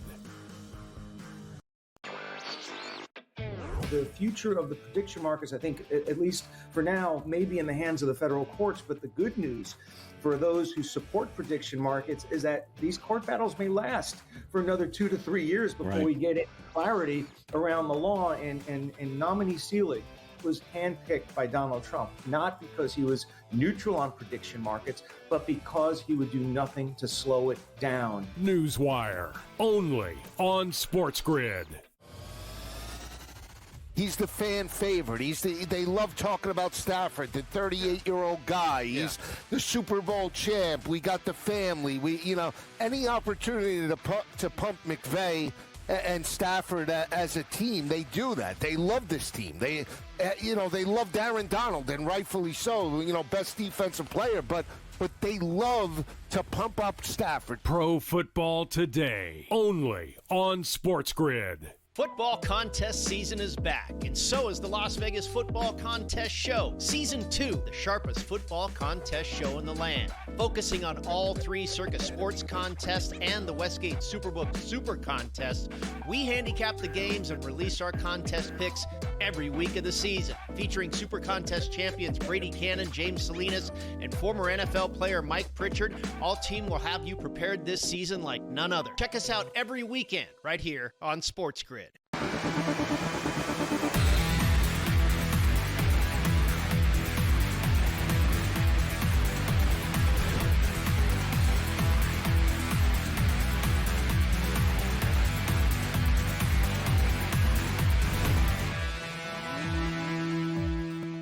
All right, welcome back in-game live game day here on the Sports Grid Network. Joe Raineri alongside Tom Vecchio. We are at the half there in the NFL. A couple of 8-3 teams.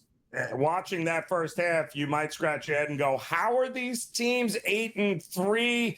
Not a lot of offense, at least not from Philadelphia, but the Bears, they could have had a few more points on the board. 10-3 at the break. In the meantime, let's bring in our good friend Tommy Lorenzo here to try to make heads or tails of what's going on across the board here, especially in college football, because I got to tell you, I did not see a 3-3 game with Georgia and Georgia Tech to this point. Tommy, did you? Yeah, I really wasn't expecting it. The only question I had was Georgia's motivation going in here. Ranked number 4, they're going to be in the CFP. Obviously, this is a non-conference matchup for them. Georgia Tech has a lot riding on this game, obviously, just for, college football playoff ramifications. They're on the outside looking in right now, but obviously a win against Georgia, and, if they can somehow get back in that ACC title game, a lot has to happen for them to do that. They still have a shot. So Georgia doesn't look very motivated right now. So maybe Kirby Smart will give them a good yelling here at halftime or something to get them going, but very surprising indeed.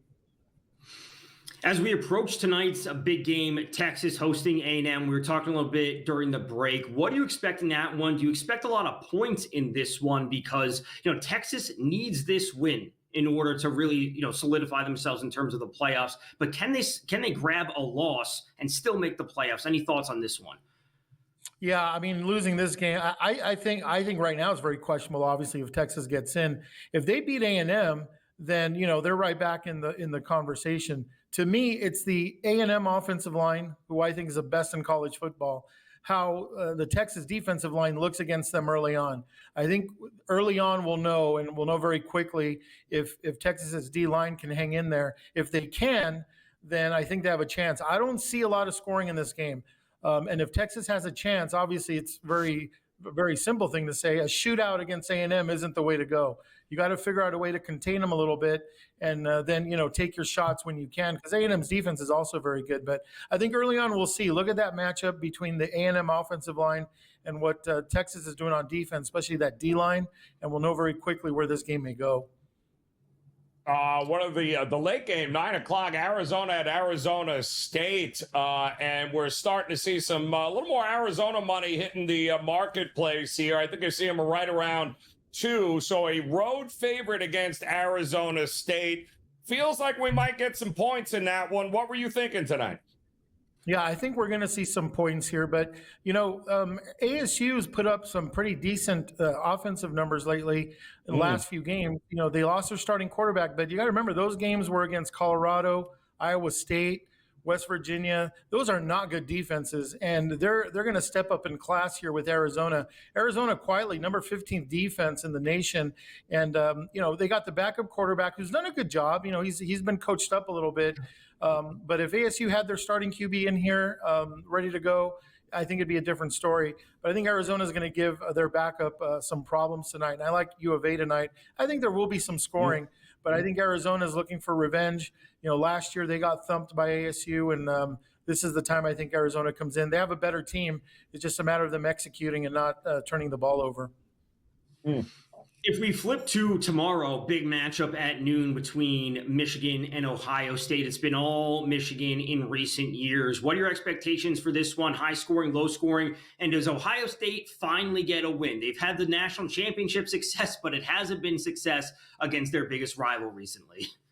Yeah, I think Ohio State wins tomorrow. The question is whether they can get the 10. I believe the line's around 9.5 now.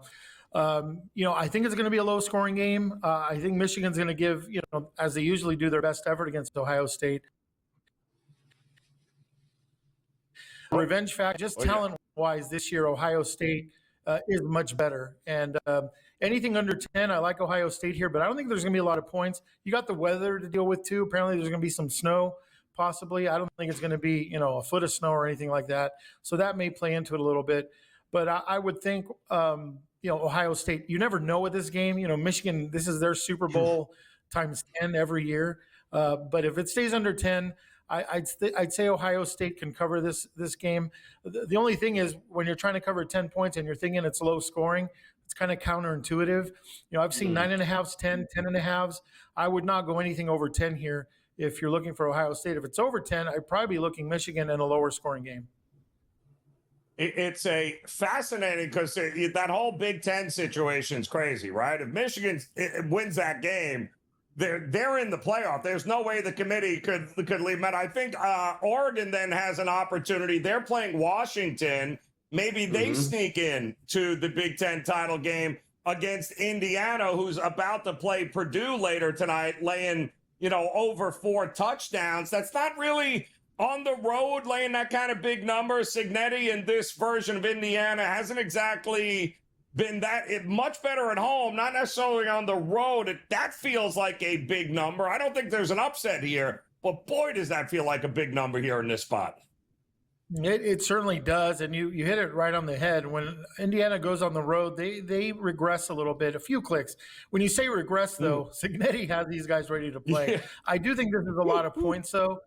It's just a matter of what Purdue's going to do. Are they going to come out and really try to finish the season, on a good note? I'm not going to say winning note because I just don't see that happening. But you're right. The Big Ten right now is still very much in play for a team like Oregon if they get past Washington. A lot of people are thinking Washington has a chance there, possibly since the game is in Seattle. But I think Oregon wins, and they're going to be looking at that Ohio State Michigan game to see what happens there. It's a pretty interesting situation in the Big Ten. It's not over yet. There could be some surprises. And then also tomorrow, Miami visiting Pittsburgh. This is a game that Joe and I touched on just briefly, but this really should be a take-care-of game for Miami. Despite some of the struggles that they've had earlier in the season, they need this game. What are your expectations for this? Because to me, the 49.5 seems a touch high. Yeah, it does seem a touch high, and I think Miami's defense is going to be the difference here. Pitt's done very well. You got to give them a lot of credit. That freshman quarterback has played very well, except for the game against Notre Dame. But whenever there's pressure and whenever Pitt starts feeling it a little bit, I think Miami's defense is going to be the difference here. I like them to cover this. I don't think this game is going to have a lot of scoring either. I think Miami's going to grind it out, get in there and get a win. You always worry about, Miami going up to a little bit colder weather at this time of year. But Pitt had a great game last week, and I think maybe that's what's keeping the line a little suppressed maybe. Miami took care of business versus Virginia Tech, but one thing that did concern me from a yard standpoint, Virginia Tech was right there with Miami offensively from total yards in the game. So that's one thing that maybe raises a slight red flag. But as long as this stays about a touchdown, Tom, I agree with you. I like Miami, and this staying under the 49.5, staying under 50 points. We're seeing some Auburn money in the marketplace. The Iron Bowl tomorrow. I mean, listen, Alabama. They got to be very careful here. Going into that stadium in this spot has not exactly been easy. It doesn't feel like it's going to be easy tomorrow either, Tommy, does it? No, it doesn't. And you always have to respect Auburn's defense. They're ranked very high.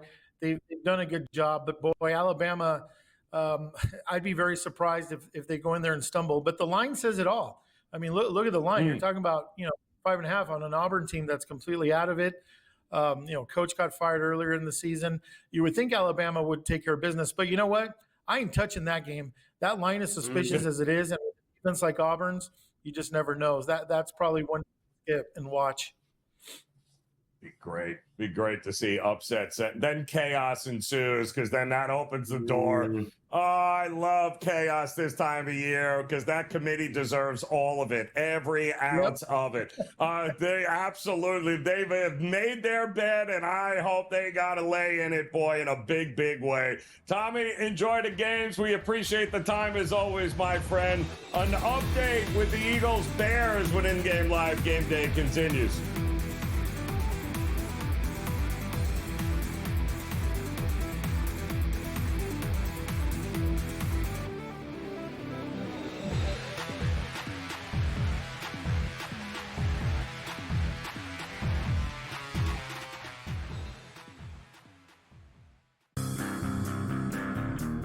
When LeBron James decides he's retiring, it is coming with trumpets blaring, Adam Silver by his side, and he is going on a state-by-state, coast-to-coast tour so that everyone can acknowledge how great he was and give him a parting gift and thank him for his amazing contributions to the NBA.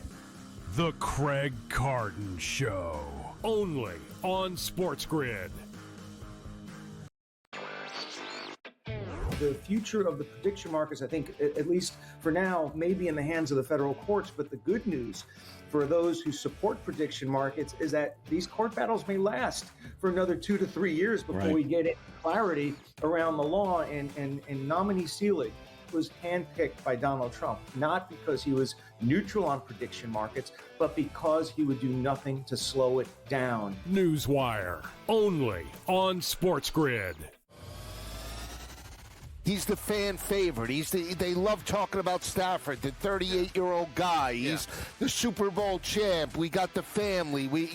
Any opportunity to pump McVay and Stafford as a team, they do that. They love this team. They loved Aaron Donald, and rightfully so. Best defensive player, but they love to pump up Stafford. Pro Football Today, only on SportsGrid. Football contest season is back, and so is the Las Vegas Football Contest Show. Season 2, the sharpest football contest show in the land. Focusing on all 3 Circus Sports contests and the Westgate Superbook Super Contest, we handicap the games and release our contest picks every week of the season. Featuring Super Contest champions Brady Cannon, James Salinas, and former NFL player Mike Pritchard, all team will have you prepared this season like none other. Check us out every weekend right here on SportsGrid.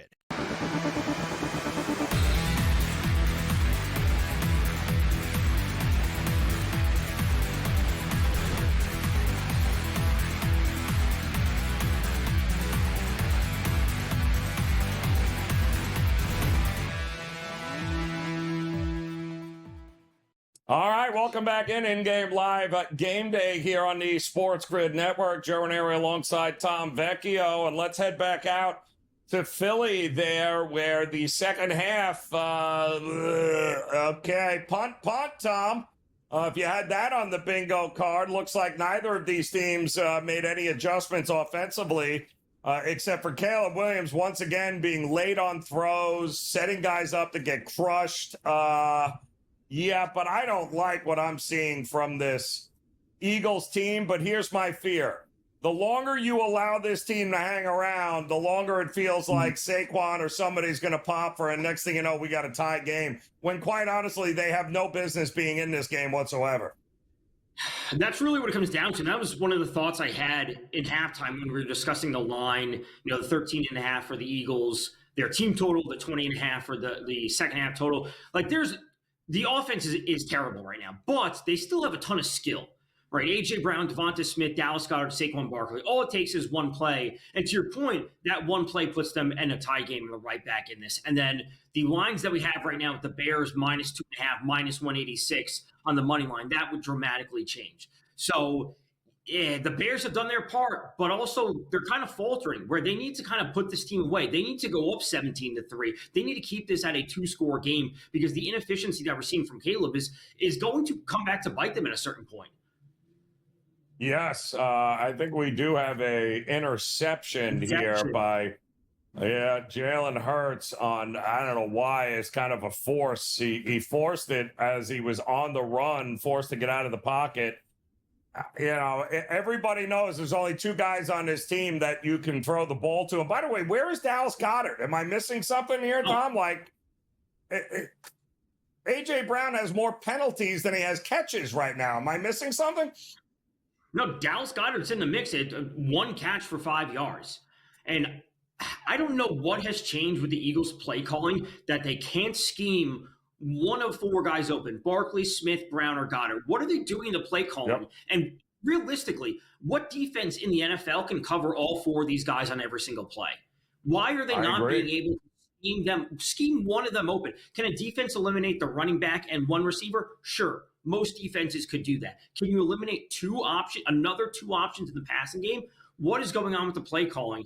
Picking up some yards on the ground for the Bears to start their drive is not a surprise. But the play calling for the Eagles is the biggest issue they have this year. Crazy. Just absolutely crazy. And now they're back to the ground, running it right down the throat. And that is and we have mentioned it, right? 8-3, and we keep going, well, in spite of Caleb Williams and his shortcomings as a quarterback, and there are plenty. But when you are now, plus 17, another turnover? You're plus 17 on turnovers, Tom. You're not going to lose many games. Right? You're going to win games you probably shouldn't win. But that is just a absolutely unbelievable. Every time they win the turnover battle, they end up winning these games. And I think right now they're up 1-0 here. They are. And Caleb Williams, another spinning play out of the pocket. I will say, they're up to 4.5-point favorites, the Bears, that is. 4.5-point favorites. The Eagles are plus 200 on the money line.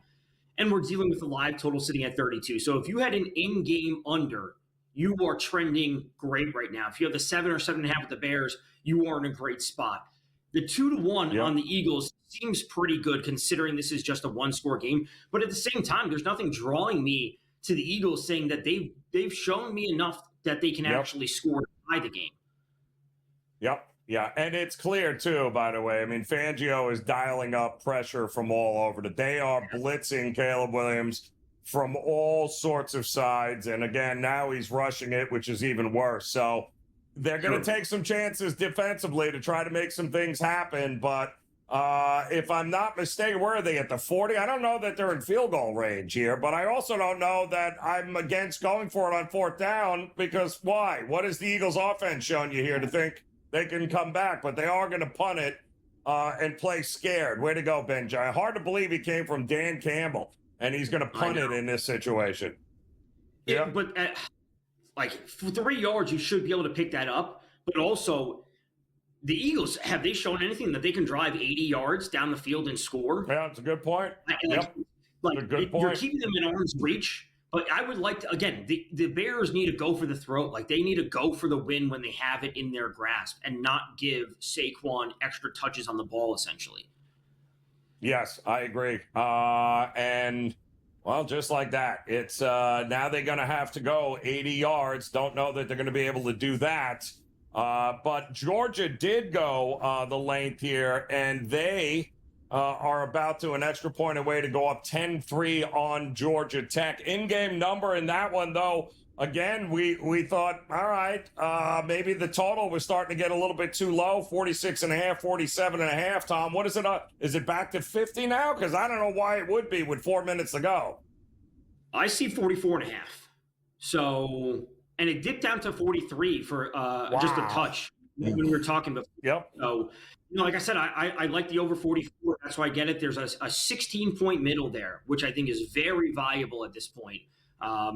Under 59.5, under 60.5, and over 44, I think is very good right now. I like it. Absolutely like it. All right, so we've got those two games underway right now. We also have, of course, Texas A&M coming up a little bit later tonight. We touched on that Indiana-Purdue game. There are still a lot on the line here tonight in these games, Tom, which I think are going to be interesting. Not to mention, of course, we got a full slate of NBA Cup action here, but not everybody, not all of it matters here tonight. They're all NBA Cup games, but only about, 3 or 4 really have any juice, and with teams with the opportunity to make the leap and head into the knockout round, which is coming. Now, my big question, Tom, is do any of them care?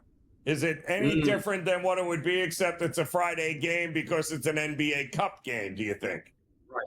So here's the way I would play it, because we know that, the group winners advance, and then there's that wild card team. So if I'm looking at a wild card team like the Cavs, the one of the qualifying metrics is point differential.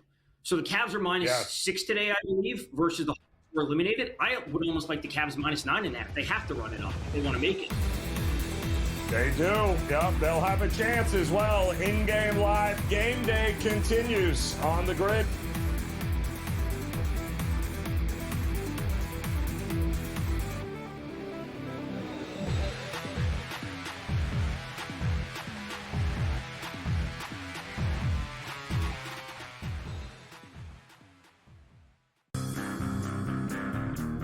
When LeBron James decides he's retiring, it is coming with trumpets blaring, Adam Silver by his side, and he is going on a state-by-state, coast-to-coast tour so that everyone can acknowledge how great he was and give him a parting gift and thank him for his amazing contributions to the NBA.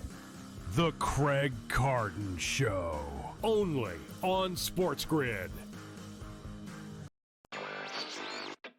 The future of the prediction markets, I think, at least for now, may be in the hands of the federal courts. But the good news for those who support prediction markets is that these court battles may last for another 2 to 3 years before we get clarity around the law. And nominee Seelig was handpicked by Donald Trump, not because he was neutral on prediction markets, but because he would do nothing to slow it down. Newswire, only on SportsGrid.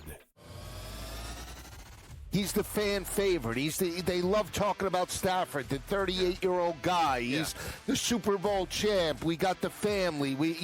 Any opportunity to pump McVay and Stafford as a team, they do that. They love this team. They love Aaron Donald, and rightfully so.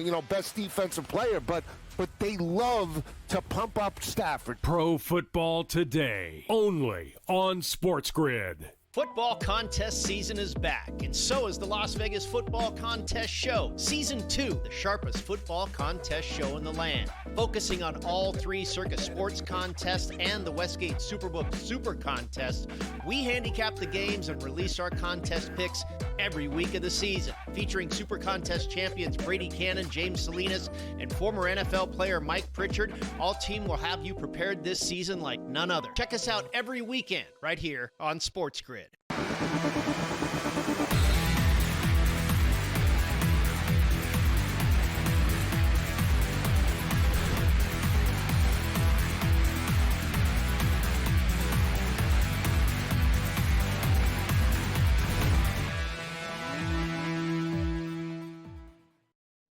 All right, welcome back in, and there you have it.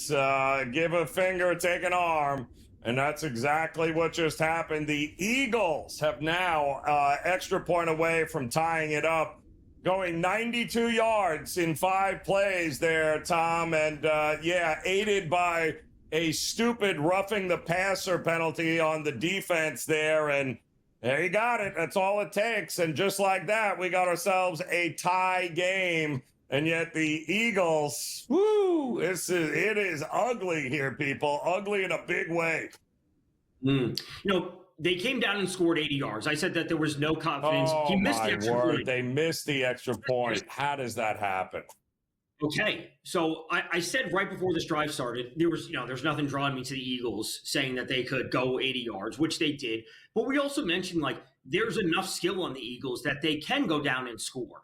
And you can't hold down A.J. Brown, Saquon Barkley, and Devonta Smith the entire time. And A.J. Brown comes with a big 16-yard reception to start the drive, a 15-yard penalty on the Bears, and then this long 33-yard touchdown after a nice run of 23 yards by Hurts. So, again, the Bears had their chances, and they're still leading the game, but you have to score here. You have to score, and you need to show that you can put away this game. Caleb Williams is 11 of 27 for 90 yards. And granted, he has no interceptions, but he also has no touchdowns. He's done nothing to help the offense. It's a ground game for them. So, Joe, this is where I said the 2-point conversions could come into play in the second half because we only have 6 on the board now. That's correct. And it's coming. And now Caleb Williams. And by the way, the majority of those incompletions wide open, wide open guys that he has completely botched. So if I am Chicago, I need to get back to basics, need to get moving those chains, got to keep that running game going, got to find something here. They've done a great job with it and missed an opportunity after that interception and just could not get anything going. So this is going to be a big drive here with 8 minutes to go in the third quarter. 10-9 now. Laying 1.5 with Philadelphia if you so want to do that or go that route. But now we've got ourselves a game, to say the least there. We do have also looks like 14-10 San Diego State now on top of New Mexico. A couple of touchdowns to answer. New Mexico was up 10-0 in this one. It's now 14-10. Got about 20 seconds left to go before the break.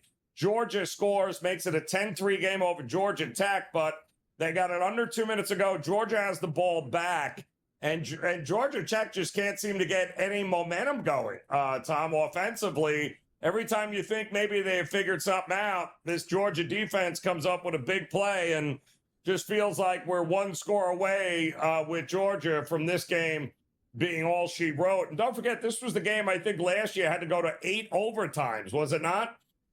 It was. Coach mentioned that when he was on. And, frankly, Georgia Tech, they had their chances, right? You start off with a long drive. You don't come away with points. You get an interception on Gunnar Stockton, and you're coming up empty. So, you're kind of doing your part, but you're not completing it all. And, again, Georgia just has too much skill at the end of the day for them not to score. The live line has jumped back up to 17.5. It was down to 10.5 at one point when Georgia Tech had the ball, but we're back at essentially that original number, and I don't see it getting any lower because Georgia's going to get the ball to start the second half. If they can put up points here, we're going to be looking at, we're going to be looking at 20-some odd points or so. It's going to be 20-3 before we know it. Yep, and it'll be quick too. It won't take long. That is for sure. So, all right, now Bears going to have pretty good field position right around their 35-yard line to start, and we'll see if they can't get it going here. And when in doubt, just hand the ball off to DeAndre Swift. That's what I would do, and get the ball rolling there. Interesting yesterday. Now that we, Tom, when you look at the 3 upsets yesterday. I don't want to say they weren't surprising. I don't think Dallas beating Kansas City was that big a surprise. Cincinnati beating Baltimore might have been just a little bit of a surprise, but it wasn't a surprise from the standpoint that how long have we been talking about there is something wrong here with Lamar and this offense, and it reared its ugly head in a big way again yesterday in that game. It really was. Packers coming away with the win, small underdog, division matchup, okay. Cowboys at home, and really the Chiefs have been a fade kind of team for weeks at this point, if not the entire season. A lot going on across the NFL. Yeah. Who's in, who's out? We got more to get to as another hour of in-game live straight ahead here on the grid.